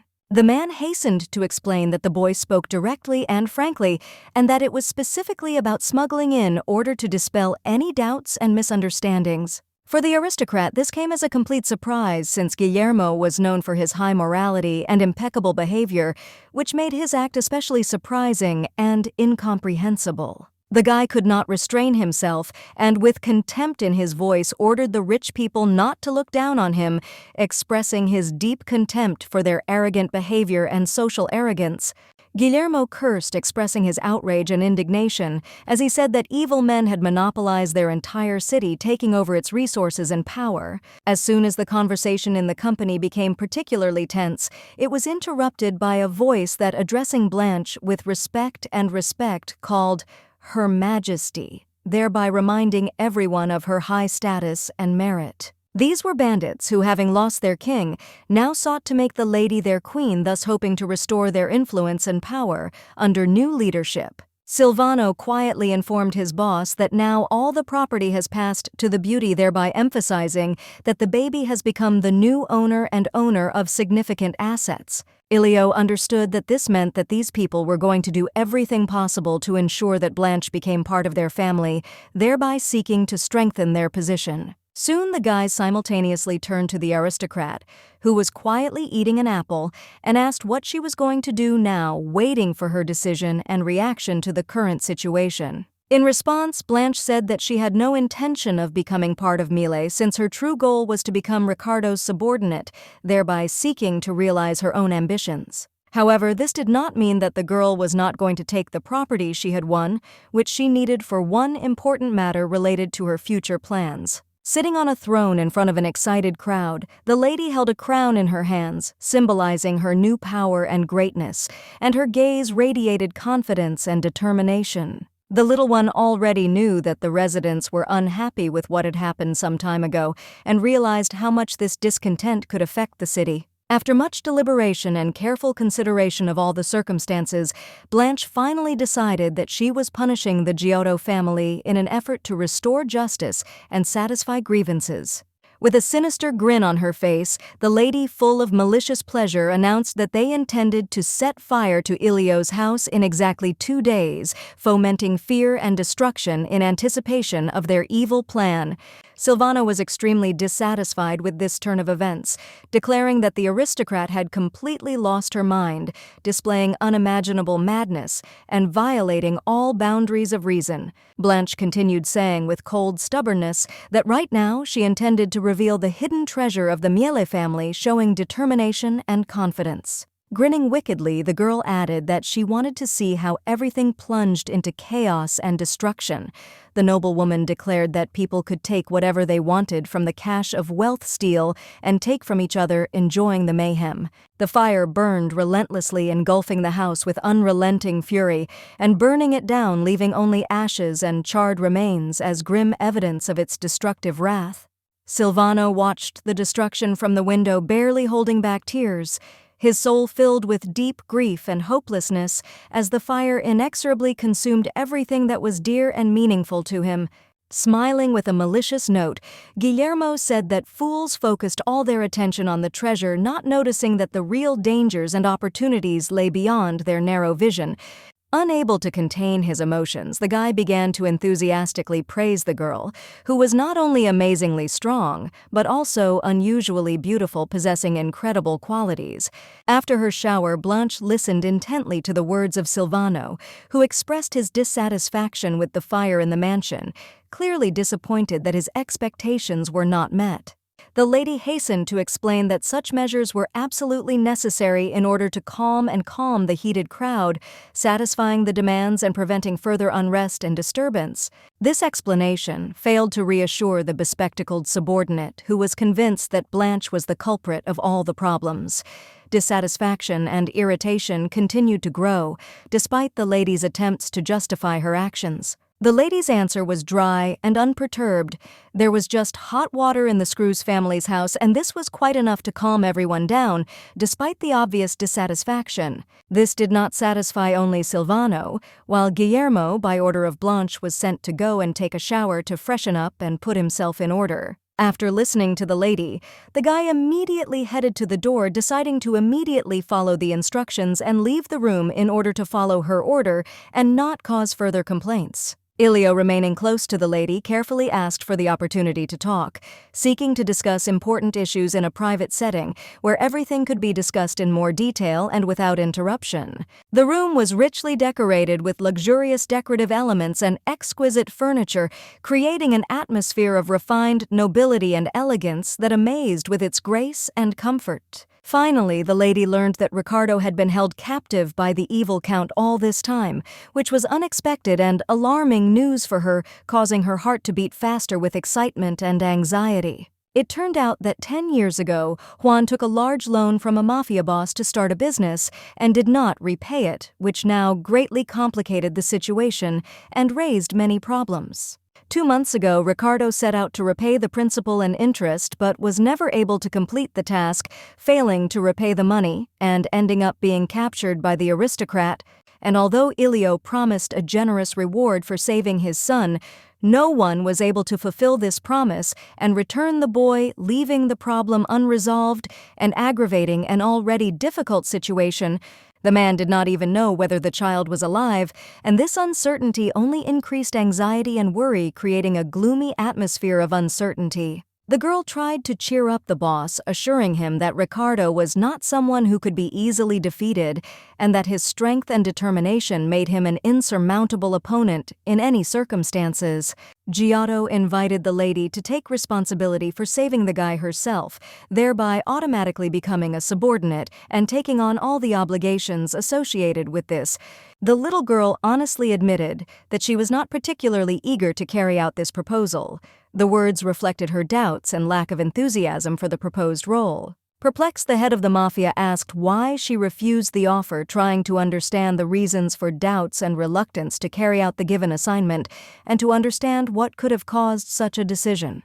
The girl replied that she simply did not feel the desire to complete this task, and ending the conversation stepped aside. Ilio, in complete bewilderment and with many questions, Giotto reflected that it is impossible to effectively manage an organization when one of the subordinates acts on his own and ignores orders, breaking discipline and creating chaos in the structure.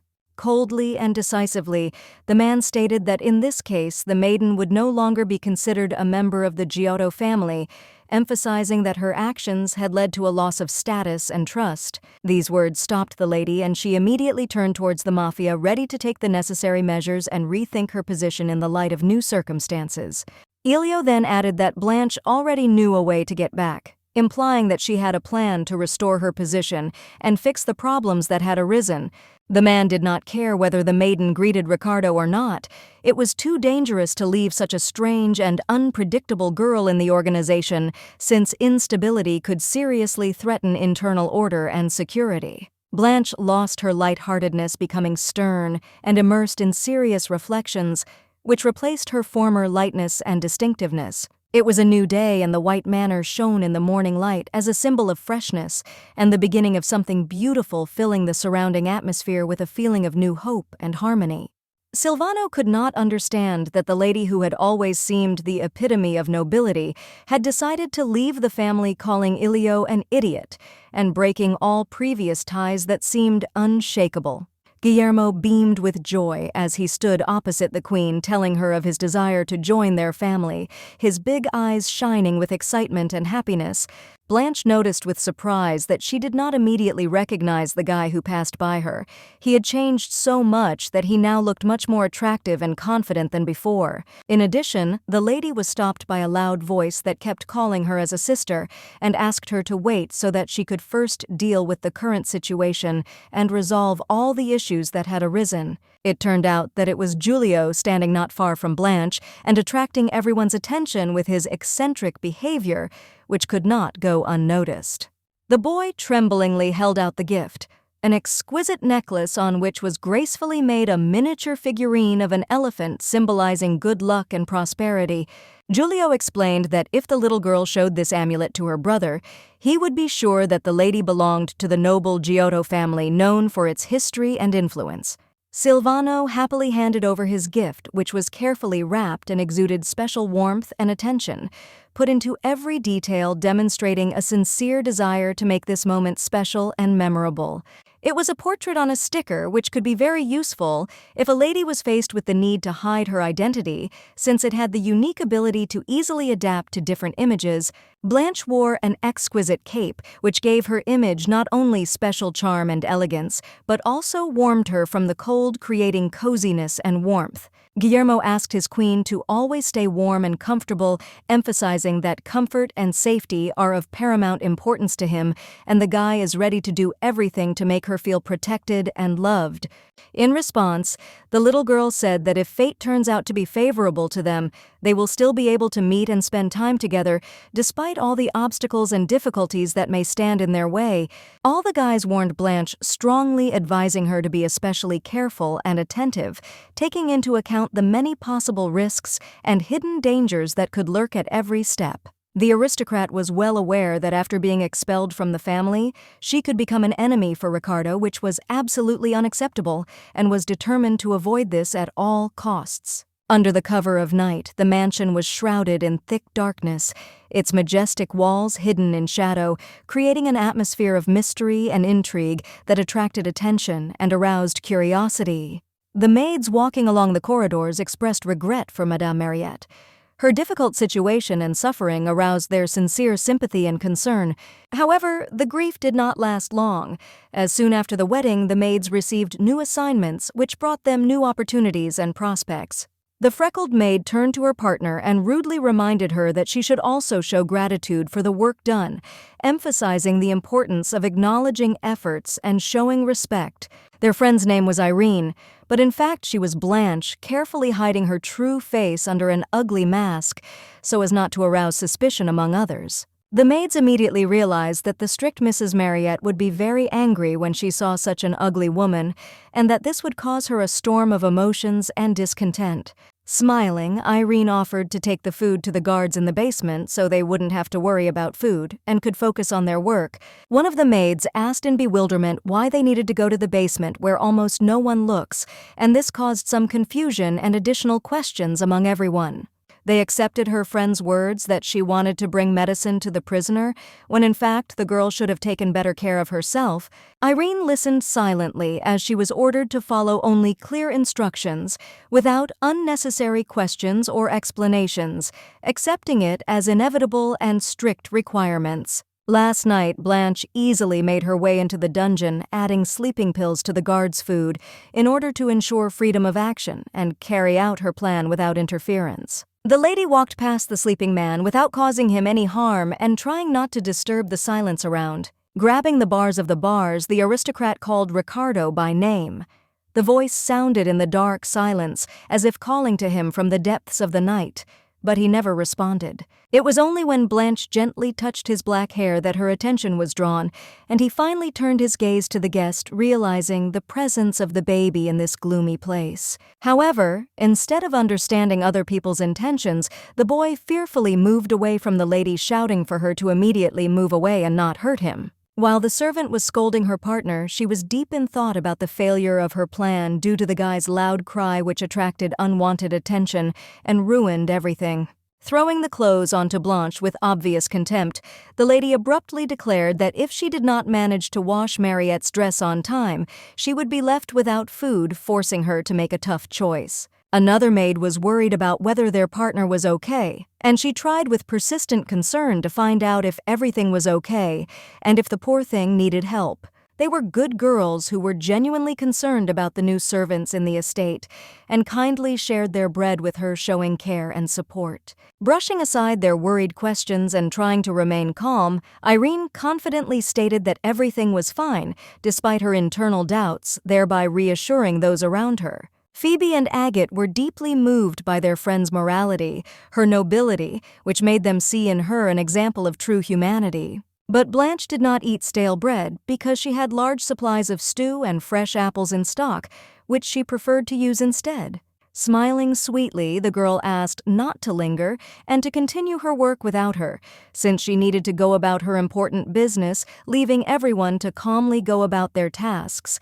Dressed in a beautiful pink-patterned dress, Blanche headed into the basement, her outfit contrasting with the dark atmosphere of the place, creating a bright accent in the gloomy setting. The guard immediately reacted to the night visitor, warily asking who exactly was in the basement and what brought him to this place at such a late hour. Quite quickly, he recognized the stranger as Mrs. Mariette, who had urgent business. The lady dismissed the guard so that she could calmly resolve her issues. The man could not help but obey the mistress and silently handed her the keys, realizing the importance of the urgent matter and the need for impeccable compliance with strict orders. When the guard left, Blanche walked to the bars, quietly opened the cage leading to the prisoner's chambers, and with determination and caution, she entered, preparing for the important stage of her carefully thought-out plan. Quietly, with aristocratic grace, she pronounced the name Ricardo, as if each syllable was a precious stone that illuminated her silent surroundings with a soft light, adding a touch of elegance to the atmosphere. The guy, seriously wounded, sat on the bed, not paying attention to the light breaking through the curtains or to the night guest who entered the room with a quiet step, not expressing the slightest sign of interest. With the soft light filling the room, Blanche couldn't help but notice Ricardo's exceptional beauty, which was truly mesmerizing. Looking at the guy's status, the lady realized that his stress was at a surprisingly high level, reaching 999 units. This number indicated deep emotional tension and complexity of the internal state. Without thinking for long, the aristocrat took out her special lantern and used the item to slightly reduce the stress level of the boy who found himself in such a predicament. Slowly, the stress level began to decrease, and the guy, as if awakening from a deep state, asked who was this mysterious lady who showed such concern for him. Approaching the wounded man, Blanche introduced herself with confident grace, pronouncing her name with sincerity and respect, hoping that this would help establish rapport and inspire the trust necessary for further interaction. After this, the lady slowly and with special trepidation took from her handbag an exquisite pendant, which she came to give to him, holding it out with the hope that this gift would become a symbol of their mutual understanding. Tears welled up in Ricardo's eyes when he saw the small figure of an elephant in front of him, which recalled touching memories and awakened deep-seated emotions. From the happiness that overwhelmed him, the man could not hold back his tears when he realized that Ilio had really sent the one who became his savior and brought hope in a difficult moment. Crying with deep emotion, the boy demanded that the lady immediately remove the shackles that bound him and allow him to regain freedom and relief. Seeing a simple bunch of keys in the hands of the savior, Ricardo fell into despair, realizing that these keys were not suitable for liberation. Only Giacomo had the key to saving the boy. Not understanding who exactly they were talking about, Blanche asked with obvious interest and persistence who this person was in order to clarify his role in current events and understand what significance he had for everything that was happening. Quietly, almost in a whisper, Ricardo muttered that this man was the right hand of the evil count, a faithful assistant about whom the darkest rumors circulated. This man with a beard was a real sadist. His presence caused such fear and horror that even the bravest people preferred to avoid the villain so as not to become victims of cruelty. Covering his face with his hands, Ricardo admitted that Giacomo often came to brutally punish the boy, leaving him in constant fear and suffering. Suddenly, the lady interrupted the guy's speech, saying that she did not have time for long listening and she must immediately get down to her business. This caused such a storm of emotions in the handsome man that his face was flooded with tears of shock, as if an unexpected wave of shock washed away his fragile composure. Grabbing Blanche's hand, he begged her not to leave, turning to the sweet aristocrat with hope and anxiety in his voice, as if his whole life depended on this decision to stay. Ricardo admitted that he no longer wanted to be alone. The body trembled with deep melancholy and fear of loneliness which seemed unbearable. The beauty calmly replied that she had no intention of leaving at all, especially without the son of the mafia boss, whose status and influence clearly gave the words additional significance and weight. The girl, tightly grasping the handcuffs that were shackling the guy, acted with determination and confidence, as if she knew that she was the one who had to change the current situation and help him get out of this predicament. The handcuffs, made of metal broken by Blanche's force, fell to the floor with a dull thud, leaving behind a trail of broken chain and destroyed strength. In complete shock, Ricardo, not believing his own eyes, stared at his freed hands as if he could not believe the reality of what had happened and the miracle that had just happened. With a gentle smile, the aristocrat noted that apparently the boy had to endure a lot of difficulties and suffering.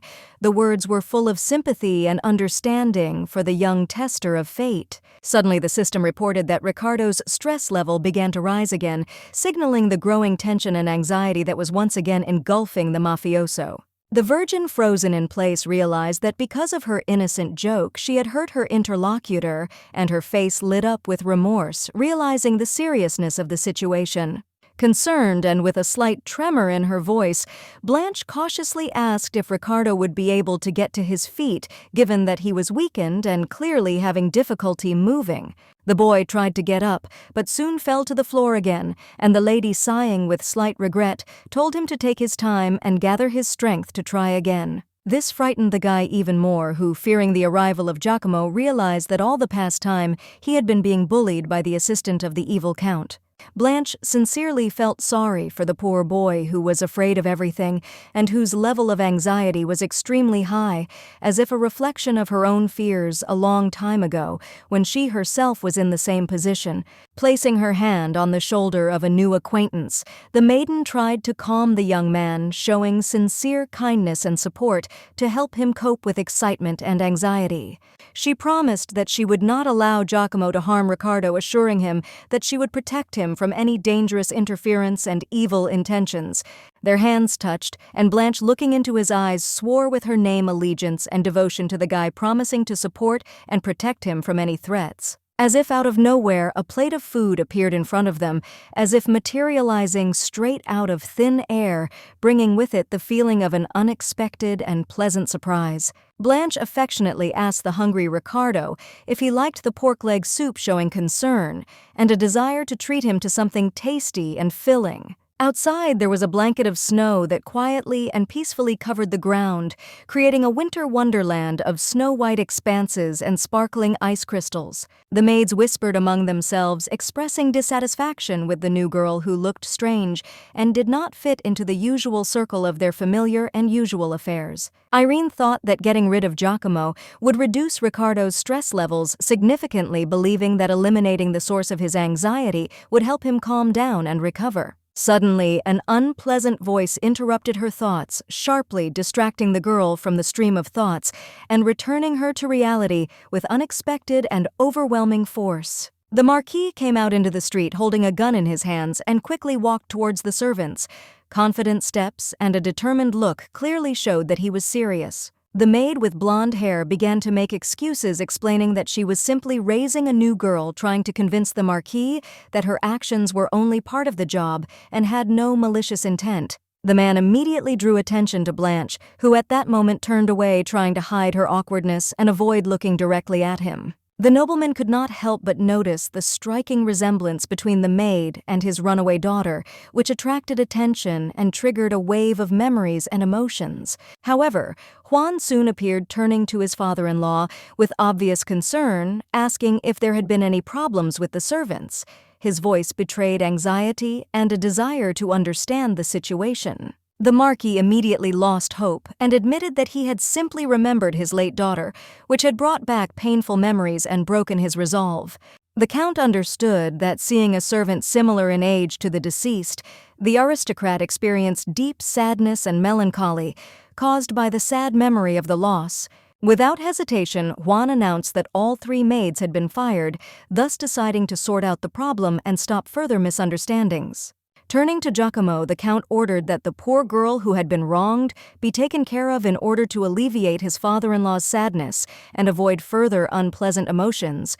For Blanche, this was a pleasant surprise because she finally learned the identity of the villain who dared to offend Ricardo, which allowed her to see his true face and understand who was behind the suffering. Giacomo agreed to appoint Irene as his personal maid and to closely monitor her to ensure her safety and proper performance of her duties. Juan himself ordered the Marquis to stop thinking about the dead and focus on the living Mariette, who was beautiful and deserved more attention and care. With a smile, the nobleman reminded the aristocrat about the upcoming wedding ceremony, which was to take place very soon, and that it was worth focusing on preparing for this important event. Blanche was extremely pleased that, being Giacomo's personal assistant, it was not difficult for her to get to him and carry out an elaborate plan of revenge. The only thing she continued to think about until now was how exactly she should end this disgusting man in order to get rid of his abomination once and for all. Ricardo sat comfortably on the bed covered with a soft sheet, feeling completely satisfied after a hearty lunch, the taste of which still remained on the tongue, causing pleasant sensations and peace. Thoughtfully, the boy rubbed his hands, just freed from heavy chains, feeling the long-awaited freedom and deliverance from the torment that he had endured with great difficulty. During punishments, Giacomo often called Ricardo by his father's name and ordered him to look at himself in order to emphasize his superiority and humiliate the young guy. Ricardo still could not get rid of painful memories that, like shadows, brought fear and horror to him, haunting him even in the calmest moments, and not allowing him to find inner peace. The only consolation for the young man was the promise of protection from Blanche, which at the same time aroused in him a feeling of embarrassment and relief, giving him hope for safety. Suddenly, the figure of a sweet aristocrat holding a lantern in her hand appeared in front of him. Dazzling and captivating beauty filled the air with an atmosphere of mysterious charm. Slowly, she approached Ricardo. The women's movements were graceful and fluid, adding mystery and charm to the incredible image. Immersed in dark memories of a bloody battle that took away not only his peace but also a piece of his heart, the guy was lost in deep thoughts about how this tragic event radically changed his entire life. Upset Juan listened to a report from an assistant who said that all 5 of Mariette's ladies-in-waiting had quit, unable to withstand the pressure before the wedding and the complex character of the mistress. The Count was not happy that his future wife would go down the aisle without a servant, since this could significantly undermine the man's reputation and create an undesirable public image. When the conversation turned to candidates for the position of maid of honor, the subordinate suddenly remembered one girl who seemed to be an ideal choice for this role, given her outstanding qualities and suitability for the requirements. Mariette could not contain her deep hostility when she saw the new maid of honor, and her face immediately betrayed strong displeasure and irritation, which was difficult to hide even behind a carefully hidden mask of politeness. Standing nearby was Irene, whose face was disfigured and deformed, which only increased the feeling of discomfort and tension in the air. Every glance at the distorted appearance gave rise to a continuous feeling of anxiety and confusion.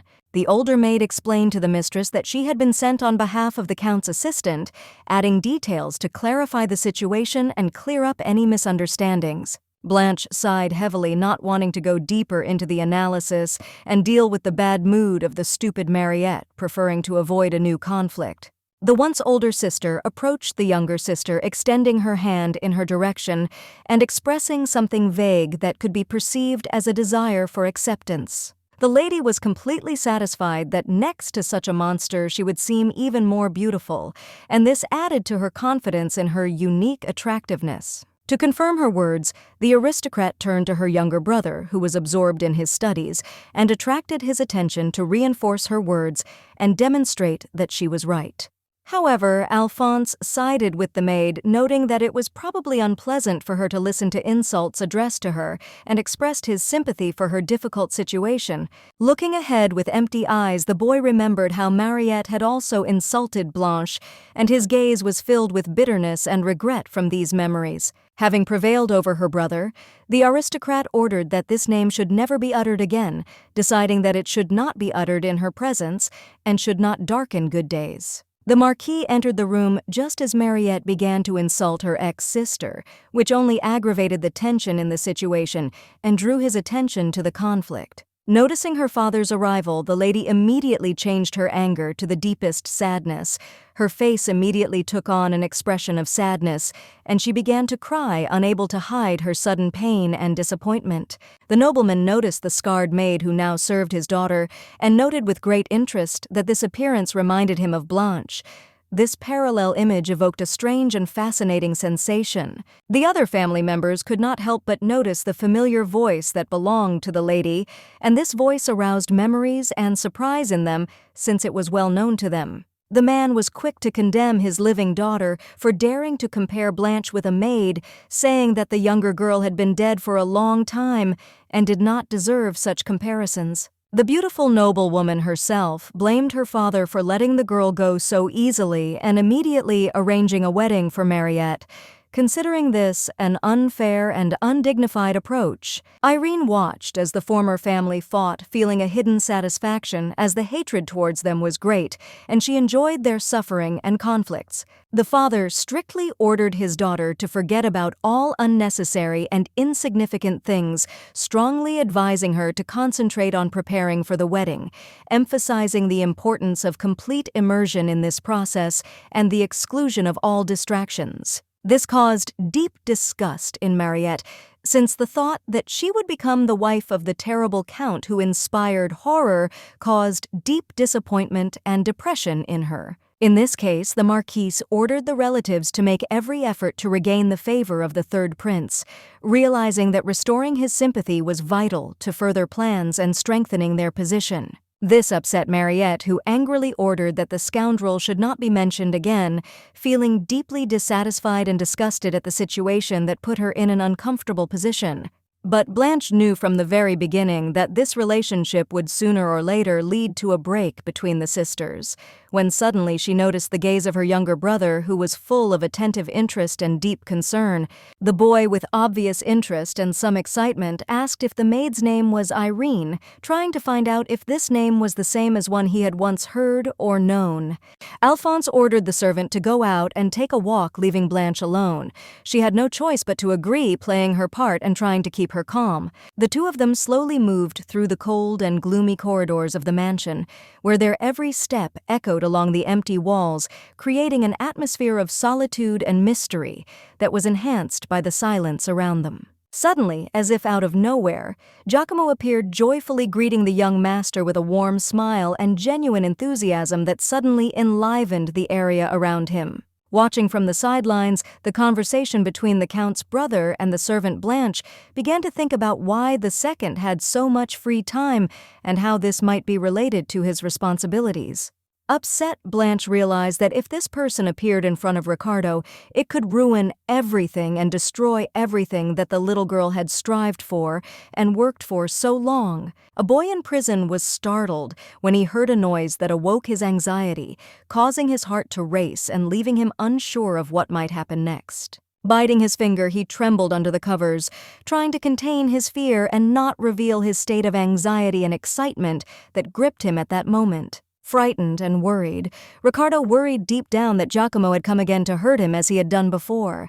But instead of experiencing torment, the young man met a sweet lady who had previously freed him from his shackles, and now he found himself under her kind and attentive influence. In complete surprise and delight, the boy suddenly screamed, threw the blanket aside, and with trepidation in his voice pronounced the name of his savior, radiating sincere gratitude. Before Blanche could ask about the health of the mafia boss's son, the boss himself rushed to the lady with obvious concern, trying to make sure that she was not just a dream. Having affectionately hugged the lady, the boy caused her slight embarrassment, which was reflected in her reddened cheeks, and the noblewoman felt tenderness and warmth from this unexpected gesture. A sincere and satisfied smile appeared on the young man's lips, reflecting his inner happiness and satisfaction from the moment that happened. With tears in his eyes, the boy tremblingly admitted that he had been awaiting the arrival of his savior with great impatience and deep emotion. The words were filled with a sincere feeling of gratitude and relief. Politely and with genuine concern, Blanche inquired about Ricardo's well-being, expressing her concern and desire to know how he was feeling after the incident to make sure that everything was okay. Like a faithful servant, the boy reported that he felt great and was ready to escape at any moment, demonstrating his full readiness and vigilance. The lady did not share this opinion, as she believed that the guy's endurance still left much to be desired and was insufficient to cope with the current difficulties. While the young man was embarrassed, the aristocrat remembered that she had the same endurance back when she was just starting out and was at level 1. Seeing his companion's bad mood, Ricardo suggested that they set up the lantern together, hoping that working together would lift her spirits and bring a little comfort. The aristocrat refused, explaining that the lamp could only serve 5 more times and it would be wiser to leave the thing for extreme cases when its use becomes really necessary. Ricardo stared sadly at the dimly glowing lantern. The look was full of melancholy and reflected inner sadness, as if he was looking for solace in this modest source of light. Confused, the guy confessed to the girl that if the remaining amount of light quickly depletes, they should spend this time together to enjoy the moment and make it special. Blanche could not refuse the young man's request, and therefore, with tenderness and understanding, she sat down on the bed to spend this time with him and support him in the moment that was important to him. Trying not to stutter and hiding his excitement, Ricardo asked the girl what she had been doing all this time.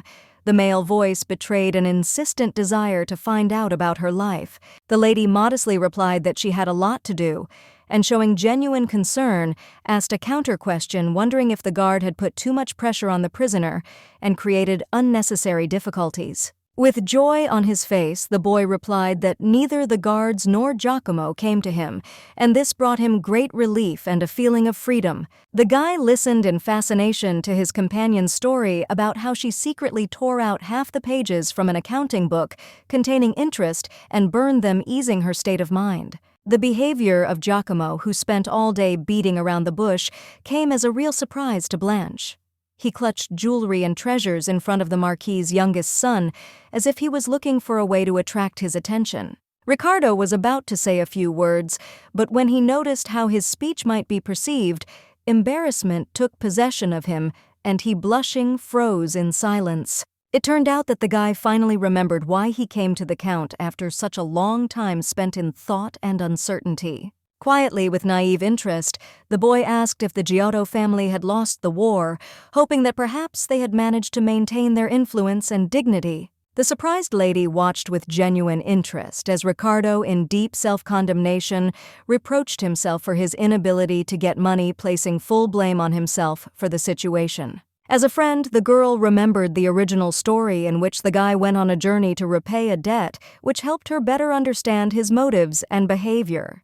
Ricardo considered himself a laughingstock for failing to repay his own family, which was perceived as a major failure and a huge shame for life. Turning away from the noblewoman, he felt deep shame and humiliation for not being able to get out of prison on his own, and this realization only increased his inner suffering and sense of helplessness. As soon as the guy suddenly stopped, the mafioso heard from the lady a decisive statement that he was absolutely wrong, and it sounded like a bolt from the blue. The lady hastened to reassure the interlocutor gently, assuring him that despite the current difficulties and failures in the end, he would still receive the money and would be able to cope with the situation, turning it to his advantage. Blanche sincerely dreamed of emptying the Count's treasury, leaving not a single jewel in it, and with the greatest satisfaction hitting Ilio in the face with a bag of gold to express all her deep rage and disappointment. In addition, the good news was that if Juan was left without money, then the Marquise's family would also be left without finances, which could significantly change their situation and make adjustments to their current plans. The sweet girl herself will be able to literally bathe in gold coins, enjoying the luxury and prosperity that will now be available to her. The most important thing is that spring is about to come, and with its arrival, hidden dungeons will begin to appear in various corners of the earth, where ancient monasteries once lived, full of unknown secrets and forgotten mysteries. Blanche intended to turn the Giotto family into her army of assistants who would help her in the battle against monsters, using their resources and powers to achieve her goal. After this, Anastasia would appear, who would turn in the bandits and receive recognition for her actions, strengthening her position and earning respect. Suddenly tearing the aristocrat out of her fantasy world, the voice of Ricardo was heard, who asked with sincere interest whether the lady was cold. The man, noticing that his companion might have been cold, showed concern and offered her his blanket to provide her with warmth and comfort, demonstrating his attention and willingness to help. The incident embarrassed the guy so much that he blushed with shame and did not know what to do with himself, trying to hide his embarrassment and find a way out of the awkward situation. Smiling, Blanche took a bowl of soup from her inventory and offered it to the young man as food, demonstrating her willingness to take care of his comfort and satisfaction. While enjoying the taste of the food, Ricardo felt a cozy warmth begin to spread throughout his body, and this feeling of comfort and coziness that it brought gave him deep satisfaction and peace. Phoebe and Agate, two kind maids, sincerely and joyfully thanked their friend for her help in finding a new job, expressing deep gratitude for her support and care. Irene said that it was a small thing, thereby expressing her modest attitude towards the help and emphasizing that for her it was not a significant problem. From a conversation with the maids, Blanche learned that Juan had given a copy of the keys to the treasury to his faithful assistant, which opened up new prospects for cunning plans and strategies. This news turned out to be very pleasant for the girl, as it made it easier to fulfill her plans, adding confidence in future plans and actions. At this time, Juan was indignant because he discovered that half of the accounting ledger was missing right before the wedding, which caused him deep dissatisfaction and concern, aggravating the current problems. Giacomo could not help but notice how suspicious the situation looked. His attention was drawn to the strange circumstances which made him wary and doubtful. With a smirk, the evil man stated that perhaps it would be worthwhile to conduct a check on the new maid Irene, hinting at possible problems or suspicions that might have arisen regarding her. Pierre, accompanied by a priest, has come to support Mariette ahead of tomorrow's wedding, trying to make sure that the noblewoman feels calm and confident before this important event in her life. The girl was clearly annoyed and extremely dissatisfied with what was happening. And next to her, as if immersed in her own thoughts, Blanche stood quietly and restrainedly, carefully observing the situation. When the guy, noticing her mood, cautiously asked if her younger sister was angry with him, the lady irritably replied that she was not, although her harsh tone and facial expressions clearly revealed hidden irritation and resentment. Turning around, the aristocrat restrainedly but firmly ordered the maid to immediately go and prepare tea, not tolerating any objections and expecting impeccable execution. The priest standing nearby turned his attention to Irene, a new servant who had recently started working in the mansion and seemed not yet quite accustomed to her role. Noticing the terrible burn marks on the girl's face, the kind man decided to offer his help to the poor girl, sympathetically realizing that she probably needed support and care. Smiling sweetly, a cute guy with long hair explained that he worked at a healing temple and specialized in healing wounds and burns, assuring that he could help in this situation. Blanche quickly and confidently replied that everything was fine, noting that the wounds had long since stopped causing pain and she felt much better, so her condition did not require additional attention or intervention. However, the doctor turned out to be persistent, saying that if the maid was worried about money, then she shouldn't have to pay a penny at all, and offered help without any financial demands. Blanche began to realize that she was in a difficult position because if the treatment continued, the secret that she had hidden so carefully could be revealed. Suddenly, there was a loud cry from Mariette, who categorically stated that she did not want any healing and preferred to leave everything as it was.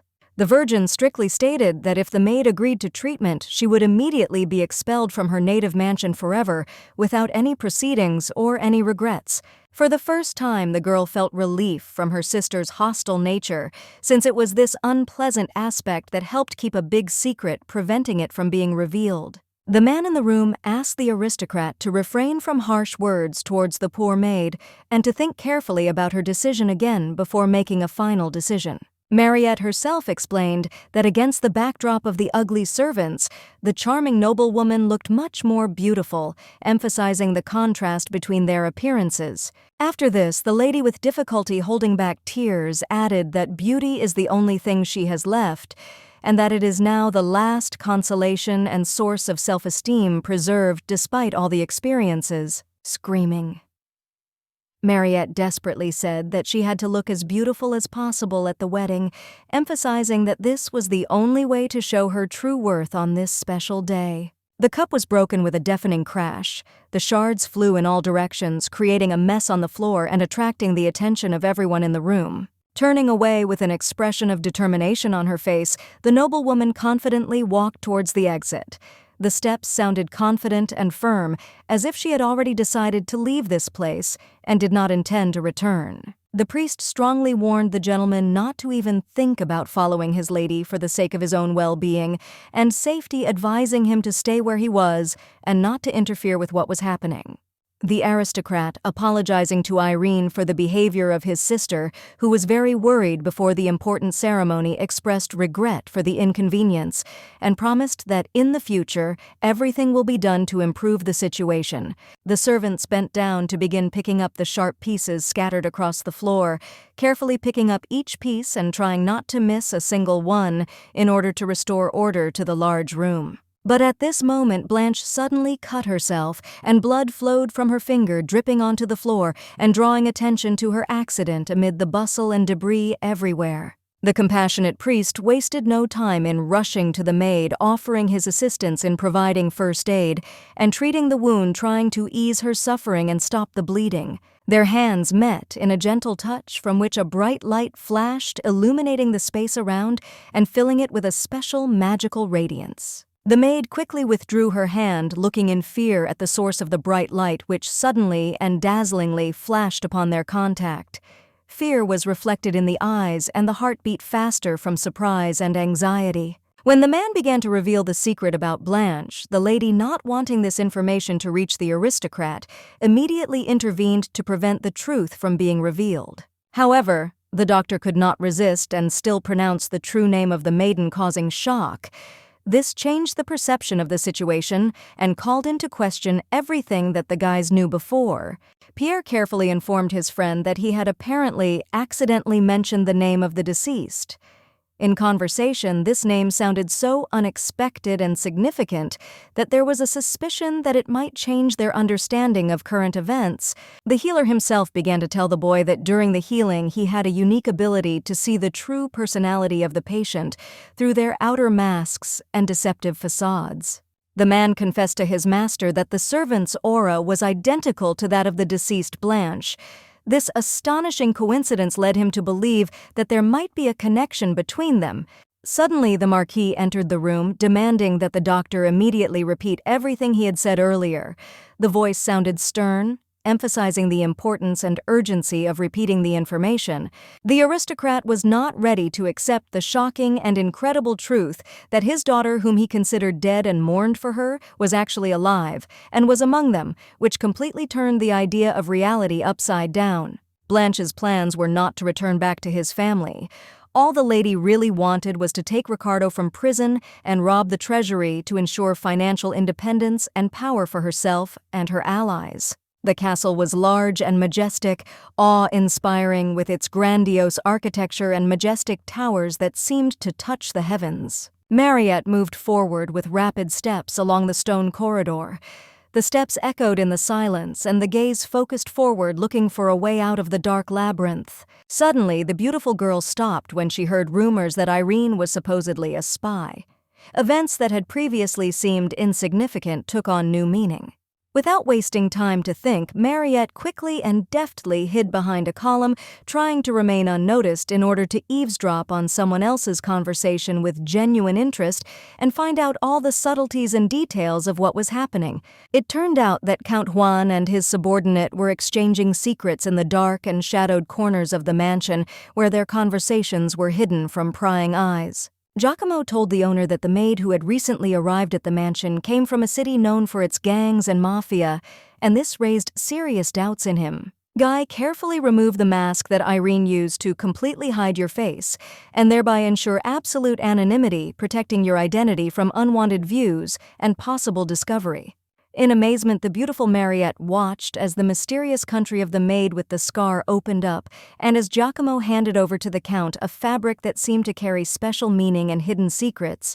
The terrible truth finally began to dawn on the girl, gradually revealing itself to her like darkness, plunging her into terrible realizations and unknown depths of fear. It turned out that the maid whom everyone thought was dead and long buried was, in fact, Blanche, and this discovery shocked everyone who believed in the sad loss. Clutching the evidence in his hand, Juan instantly realized that this was the work of the evil mafioso Ilio, whose cunning manipulations have now become obvious thanks to the evidence found. The aristocrat immediately demanded that Giacomo immediately find out where Ricardo was currently located in order to find out about his whereabouts and take the necessary actions. The guy agreed that he would immediately check whether the boy was in prison and take the necessary measures to clarify that location and condition. Suddenly, there was a loud cry sounding like a call which persistently repeated the name Giacomo, attracting attention and forcing one to immediately turn his gaze to it.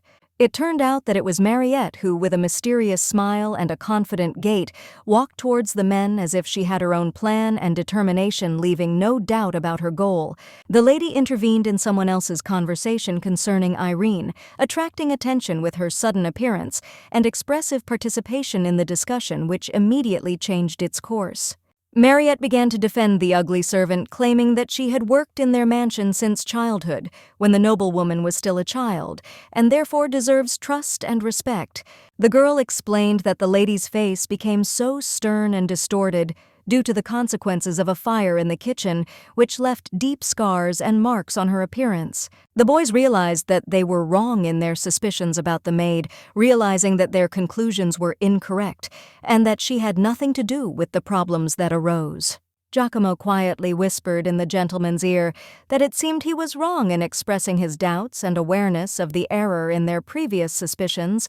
Mariette was lost in thought about the arrival of her younger sister, imagining how her appearance would change the current situation and how it would affect her own plans and feelings.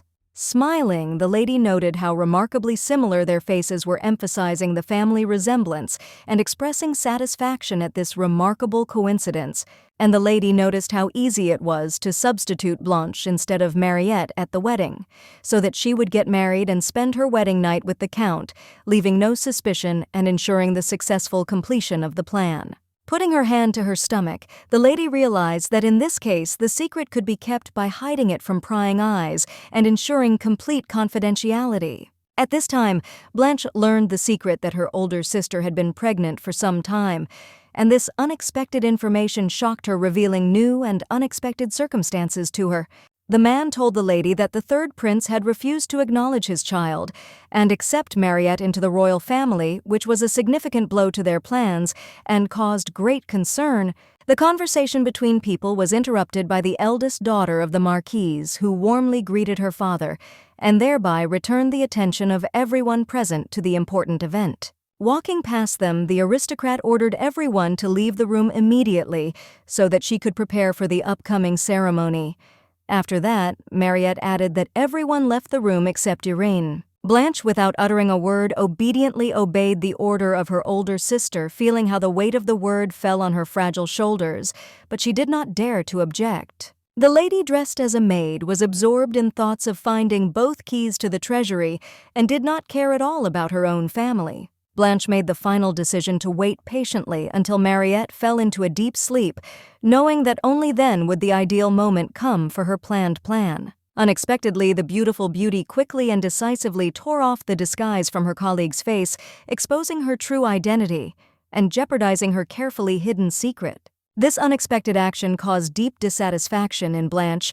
Irritation grew inside her because a carefully thought-out plan had been violated, and now it was necessary to act differently. With a slight and slightly mocking grin, Mariette greeted her little sister, her eyes sparkling with warmth that hid something more that remained unclear. The maid, without thinking twice, turned away, trying to avoid the unpleasant company of her relative as quickly as possible, feeling a growing desire to leave this place. The noblewoman gave the order to Blanche to stop where she was. Her voice was firm and decisive, clearly emphasizing the importance of this instruction. The little girl stopped, but did not miss the opportunity to warn that Mariette had no right to give orders left and right.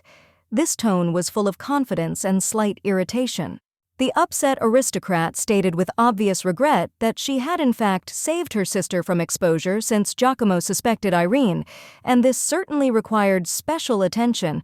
This came as a shock to the beauty, as the man was not supposed to know about Blanche's hidden true identity, which ruined all the carefully laid plans. Mariette asked her beloved sister not to worry, as the duo had already covered her, providing the necessary protection and support in the current situation. With bewilderment and confusion, the lady asked why she was given help, not understanding the true motives and reasons for such unexpected nobility. It turned out that the aristocrat had a request, and in exchange for her help, the rich woman was ready to provide a service, having previously established the terms of cooperation. Mariette said it would not demand anything from Blanche without offering any form of compensation or reward in return, emphasizing its commitment to honesty in relationships. With a slight grin, the beauty declared that she knew where the key to the treasury was.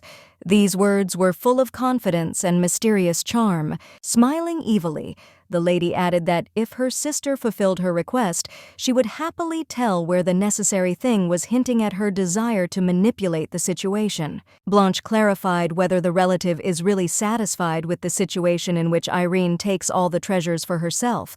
To this, Mariette just shrugged her shoulders indifferently, without expressing the slightest interest or concern. Crooked in disgust, the girl added that she was ready to agree to anything, rather than spend the night with a dirty and disgusting creature like Juan. Turning away from her sister, Blanche agreed to the deal, seeking to benefit from the proposed exchange and take advantage of the situation to her advantage. To herself, the maiden was already thinking about how in the future Mariette would regret her choice related to her sister, sensing that the consequences might turn out to be far from what she expected. The dungeon was built from durable stone, which gave it impressive durability and reliability, creating a feeling of impenetrability and permanence. Ricardo sat on the bed in prison, feeling the gravity of his situation and looking at the gray walls, which seemed especially oppressive at this moment. A happy smile appeared on the guy's face when he saw the guest, and joy sparkled in his eyes, reflecting sincere enthusiasm and a warm greeting to the newcomer. The guest was Blanche, elegantly dressed in a snow-white dress with lace ruffles and exquisite jewelry that gave her an impeccably sophisticated and captivating look. Like the faithful dog of a mafioso who diligently and relentlessly complimented his companion, Blanche noted that Ricardo's health has improved significantly and his stress level has decreased significantly. The little girl with tender care handed the guy a small bag of money. Ricardo must be the first to leave this terrible place.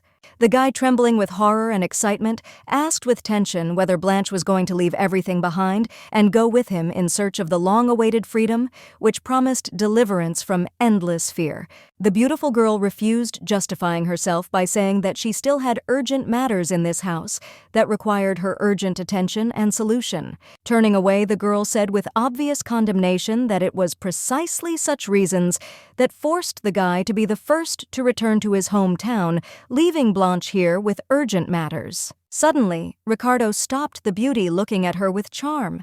He invited her to go together, hoping to spend time in the company and make this moment special.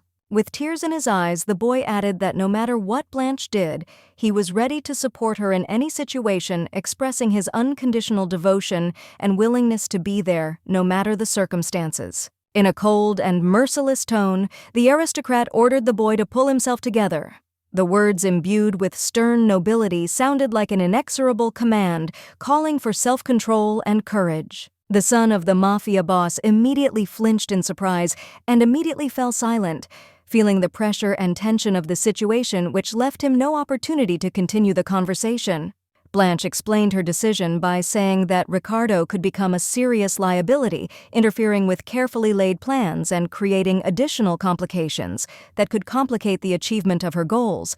With his head down, the boy felt deeply irritated and uneasy that someone considered him a nuisance and a loser, which hurt his self-esteem and caused a feeling of bitterness and insecurity. The boy, sobbing, asked if he had met the lovely lady again, his voice trembling with excitement and regret, and he waited impatiently for an answer, hoping for a miracle or confirmation of his feelings. Blanche, wanting to somehow console her companion gently, hugged Ricardo. The feminine touch was full of warmth and care, trying to bring at least a little consolation and peace to a confused state. The couple agreed to meet again, exchanging promises.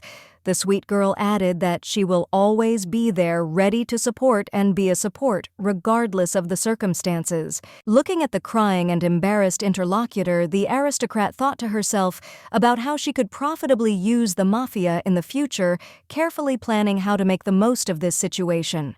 The lantern burned with all its might, illuminating the space with dim light, since this was the last time that the trembling light made its way through the darkness, foreshadowing the imminent onset of complete darkness. The wedding hall was exquisitely decorated with white sheets and furniture adorned with fresh flowers. Every detail was carefully selected to create an atmosphere of elegance and solemnity, emphasizing the importance of the event. The red hair was neatly secured with black clips, which contrasted with the bright shade, creating a striking and stylish look. Mariette mercilessly cut her locks with scissors. Every movement was full of determination as if she was trying to get rid of something superfluous and unnecessary. Now the elder sister played the role of a maid, braiding the wig on the younger sister's head with special attention and care, trying to create the perfect look for her. Around her neck was an exquisite pearl chain inlaid with deep precious stones that sparkled and shimmered in the light. The lady was ready to become the bride of a rich count, looking forward to the upcoming union, which promised her not only material well-being, but also social status, opening up new horizons and opportunities. Mariette stood nearby in the role of maid as she and the lady switched roles, which brought an unexpected element to the situation and allowed her to take part in the new duties. The Marquis entered the team asking if the daughter was ready for the wedding, wondering how she felt about the upcoming event and whether she was ready for the important changes it would bring. Turning her face to the aristocrat, the noblewoman confidently replied that she was completely ready for the upcoming wedding. The words were full of determination and confidence, reflecting readiness for an important step in life. Fragile, like the finest porcelain, the daughter's hand softly and tenderly lay on the man's strong, confident hand, as if seeking support and protection in it.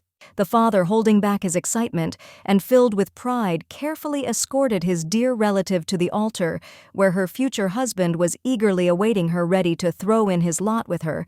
The guests clapped their hands with joy and delight, congratulating the happy newlyweds, and sincerely shared with them their warmth and good wishes for the future. Mariette was pleased that her naive sister so easily agreed to spend her wedding night with this grumpy old man, whom no one had liked for a long time. The aristocrat was sincerely perplexed how anyone could seriously believe that she had knowledge of the location of the key to the treasury, where all the wealth and family secrets passed down from generation to generation were kept. Suddenly, Mr. Giacomo entered the room, and his unexpected appearance frightened Mariette so much that she involuntarily stepped back, feeling her heart beat faster with anxiety. The man rudely stated that he needed to make sure that the maid was not a spy, and the harsh tone made it clear that he was not going to let the matter slide. Giacomo extended his hand to the maid's face.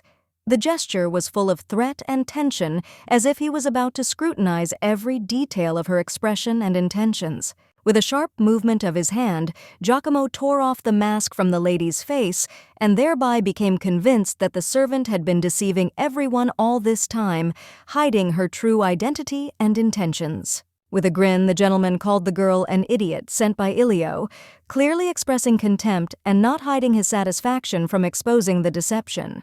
However, Giacomo's grin turned into shock when he learned that under the maid's mask was Mariette, who at that time was supposed to walk down the aisle to the Count, which completely changed the situation. Covered in sweat, Giacomo, trying to understand the current situation, asked in alarm who then was currently with the rich aristocrat instead of the expected lady. Juan and Blanche stood side by side, their hands clasped and their gazes full of tenderness as the priest spoke solemn words, linking their destinies and symbolizing the beginning of their common path in life. The girl mentally thought about how easy it would be to take the key from the Count when they were alone, and how a cunning plan could be carried out at the moment of their solitude. Blanche immediately realized that Mariette had lied, since the system had already notified her of the discrepancy in the information, which confirmed all suspicions. However, the little girl was confident in her abilities and believed that she could easily take the key from the vile nobleman, despite all the difficulties that might arise.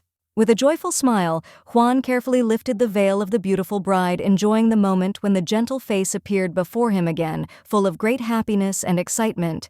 The Marquis with long red hair was watching them. His gaze was full of interest and hidden emotions. He carefully followed what was happening on Blanche's face as she imagined how her relatives would react when they learned that they were left penniless, and how their faces expressed shock and disappointment.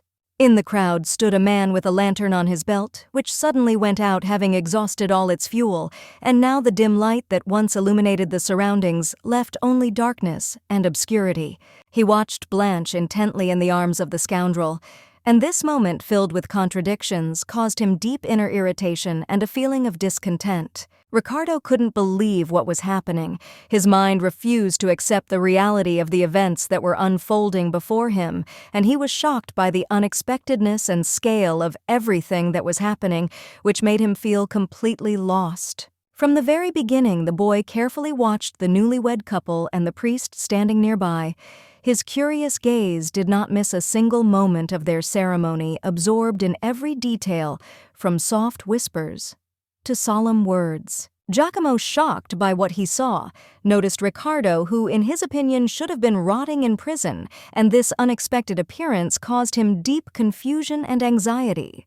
6 hours ago at midnight, a horse galloped in the dark, its large hooves thundering along the pavement, leaving behind only an echo in the silence of the night. The boy obeyed his mentor's orders and rode his horse to safety, carefully following the instructions to ensure his safety and complete the task. A few hours later, morning came, and the guy, breathing heavily and having difficulty regaining his breath, finally found time to rest, feeling the fatigue from prolonged stress and effort gradually receding. In freedom, he could finally feel alive, experience the fullness of life, and freedom which had previously seemed unattainable under conditions of constant stress and restrictions. Suddenly, the son of the mafia boss noticed a wizard standing in the square and singing a song about a beautiful maiden whose portrait was displayed on a banner and who was going to get married soon, which attracted attention and aroused curiosity.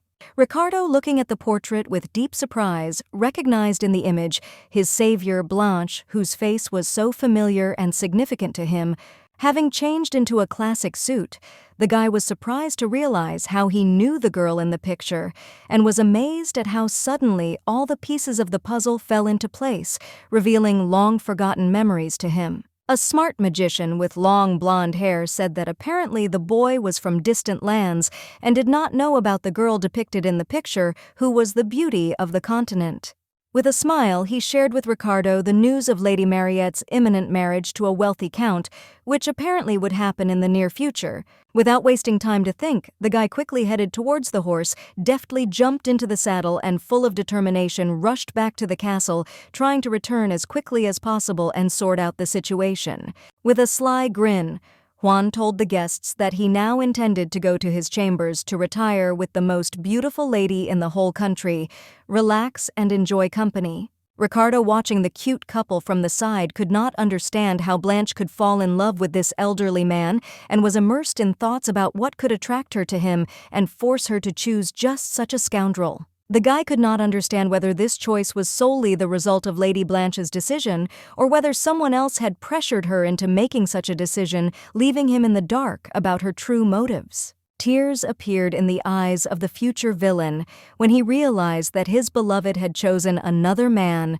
and this deep realization caused him great grief and disappointment. Suddenly, the mafioso's hand was grabbed by another guy's hand, interrupting his sad thoughts and forcing him to pay attention to the unexpected turn of events. Hearing the familiar voice of his tormentor, Ricardo felt a cold sweat run all over his body, and fear like an icy wave gripped him again, making him tremble in horror. It was Giacomo who asked the boy with persistent interest what he did outside his prison, carefully observing the reaction and trying to understand the reasons for the escape. A terrible image of a sadist, who once caused him considerable pain, instantly arose in his memory, and this memory again caused deep fear and anxiety in his soul, exacerbating all the internal tension. Ricardo understood that he should have run immediately, but his legs seemed to be numb with fear and refused to obey. not allowing him to take a single step. The guy's stress increased sharply, and his internal state became so tense that the boy felt panic cover him completely. Seeing the lantern hanging on his interlocutor's belt, Giacomo reluctantly reached for it, mockingly calling this item garbage and demonstrating his contempt and disdain for it. A memory immediately arose in the guy's head of how Blanche gave him this jewel, and this memory brought a bitter feeling of loss and regret. Pushing Giacomo away, the boy firmly ordered him not to touch the lantern. Determination and fear mixed with anxiety for the precious gift sounded in the man's voice. Moreover, he stepped on the foot of his former tormentor, thereby hoping to cause him pain and try to escape from the situation, trying to provide himself with at least a little time to escape. From sharp pain, Giacomo fell to his knees. His face was distorted with fear and anger, and he began to angrily shout offensive words at his interlocutor, not restraining his ardent discontent and resentment. Ricardo fled. All his thoughts were focused on one goal: to find Blanche as quickly as possible. The mafioso ignored all the obstacles in his path and did not notice the world around him, striving towards his goal with determination. Giacomo, without wasting a second, quickly rushed after the fugitive, determined not to lose sight of him and to catch up with him as soon as possible, despite all the obstacles and difficulties along the way. The man was very close to the guy. Heavy breathing was felt on the fugitive's back, and every second passed in tense silence, full of anxious anticipation, as if the atmosphere itself was permeated with a sense of imminent danger. Suddenly, with incredible strength and determination, a strong hand grabbed Ricardo by the shoulder, as if foreshadowing an approaching storm, and leaving no chance of salvation. The boy fell to the ground, and his tormentor, not expecting such a turn of events, found himself crushed against him. At this time, the lantern, falling off its bracket, fell to the floor and broke into thousands of fragments, creating a bright and disturbing sight. Ricardo was deeply upset when he saw how the gift from Blanche, which he valued so much, was broken, which caused him quite a blow. As if possessed, Giacomo admired the expression of horror on the face of the captive, not missing the opportunity to call him after his father, whose name was Ilio Giotto. Rejoicing, the rapist said with satisfaction, that this expression on the captive's face perfectly suited the situation and only emphasized the gross humiliation. With tears rolling down his cheeks, Ricardo, trembling with pain and despair, begged for forgiveness. The voice was full of fear and hope when he seriously asked to let him go, dreaming of the opportunity to see the light again and find freedom. The man just liked it. Hearing the requests and pleas of the prisoner gave him special pleasure. Every cry for help and tears only intensified the perverted pleasure. But suddenly, unexpectedly, and without any warning, Giacomo lost consciousness, and as if under the influence of an invisible force, collapsed right on the guy's shoulder. Stood behind her, her gaze icy and impassive as she mercilessly knocked out the tormentor like a furious frosty wind sweeping away everything in its path. Ricardo, breathing heavily and having difficulty controlling his pulse, did not take his admiring gaze off his savior, as if every gesture was a source of incredible relief and hope. Placing a finger to her lips, Blanche ordered Giacomo not to make any noise in the middle of the night. Her gaze was full of imperious severity and confidence, as if she expected absolute silence. The Count's subordinate could not get up from his seat. His body was trembling with weakness, and a cough accompanied by blood escaped from him like the last breath before inevitable death. The aristocrat himself was sincerely happy to see Blanche.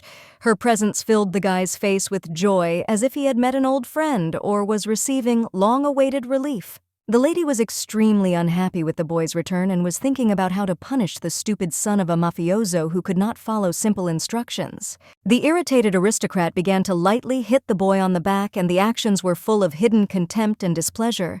Every light touch expressed her deep resentment at his behavior. Feeling her anger dear, Ricardo began to beg for forgiveness, and the words flowed like a stream filled with sincere repentance and the desire to correct the mistake in front of the lady. Having calmed down, Blanche, with sincere concern, asked how the interlocutor was feeling.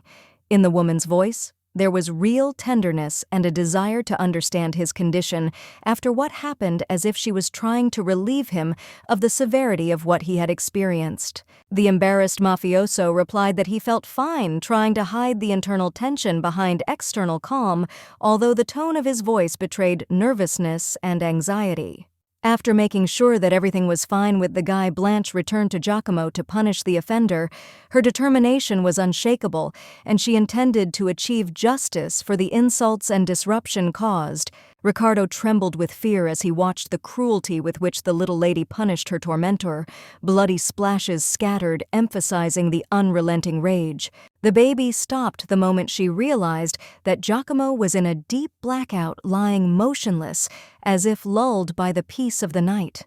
Ricardo, trembling with excitement and fear, asked with deep confusion what exactly the lady was doing with this man, and for what reason she beat him so severely, leaving many questions and bewilderments. It turned out that the reason for such cruel behavior on the part of Blanche was that she was unsuccessfully searching for the key to the treasury, and her disappointment and despair were expressed in this violence. The aristocrat presented the key, decorated with a red gem, and stated that it should look exactly like that in order to meet expectations. Wanting to be helpful, Ricardo loudly declared that he was ready to assist in finding the necessary item, hoping in this way to make his contribution to resolving the situation. The mafioso began a meticulous examination of the tormentor's clothes, hoping with all her might to find a clue that could become a key element in unraveling the whole situation and shed light on complex and confusing aspects. Soon Ricardo, carefully examining every corner, found the long-awaited thing, which caused a sharp reaction from Giacomo. He shuddered with surprise and excitement. With the last of his strength, the man opened his eyes and, looking at the boy, hardly pronounced the name Ilio, hoping in this way to cause him pain and leave an indelible mark on his fragile soul. This caused a storm of anger in Ricardo, who, gritting his teeth from tension, barely restrained himself from exploding with rage and indignation, like a volcano ready to erupt. No longer able to contain the pent-up rage and anger, the guy, with complete determination, dealt a crushing blow to the tormentor's face, and in this cruel act released all his emotions, overcoming internal contradictions. In complete shock, the boy continued to look at his fist, amazed at how his own could express such a powerful and sharp act of violence. After that, Blanche gently put her hand on the boy's shoulder. A note of sincere approval sounded in the woman's voice, and the little girl praised him for being able to find the key, saying that he was really good. However, having replaced joy with anger, the girl soon added that in addition to the found key, there was another unfinished business that required immediate attention and solution. Angrily, Blanche dealt the final blow to Giacomo in order to finally deal with the scoundrel and finish what he started, leaving him not the slightest chance of survival. Smiling sweetly, the aristocrat said that now the mafioso's son should no longer be afraid of the dead rapist, assuring that the threat had been completely eliminated and all fears were behind him. The boy, filled with disbelief, carefully took the hand of the girl, whose cloaks were painted bright red, as if hoping that this gesture would help dispel his doubts and fears. Confused and at the same time happy, Ricardo walked behind the savior, ready to follow her anywhere, even to the ends of the world, demonstrating his complete commitment and gratitude. After this, with deep emotion and anxiety, he carefully asked if Blanche Giacomo had killed for him, trying to understand the true motives of her actions and realize how this event fits into her own destiny. The girl confirmed that every action, including the tragic death of the torturer, was carried out solely for the sake of Ricardo's well-being. The words were filled with deep confidence. Tears welled up in the boy's eyes as, for the first time in his life, he felt that someone truly and deeply cared about him, and this unusual and touching action touched him to his very heart. The lady squeezed the mafioso's hand tighter, thinking that his help could be very valuable in the future. Therefore, it was important to keep him close, so that at the right moment she would have a reliable ally at hand. Blanche needed to gain the complete trust of the future villain in order to establish strong ties and ensure flawless cooperation in the future. Moreover, the lady will be able to sell the guy at a high price in the future, thereby ensuring herself a significant profit and strengthening her influence. Soon the couple approached the majestic treasury and with bated breath inserted the keys into the door lock full of excitement and anticipation, preparing to unlock its secrets and discover what was hidden behind this massive door. Just then, Ricardo suddenly noticed that the doors would not open and his anxiety grew, realizing that something might have gone wrong.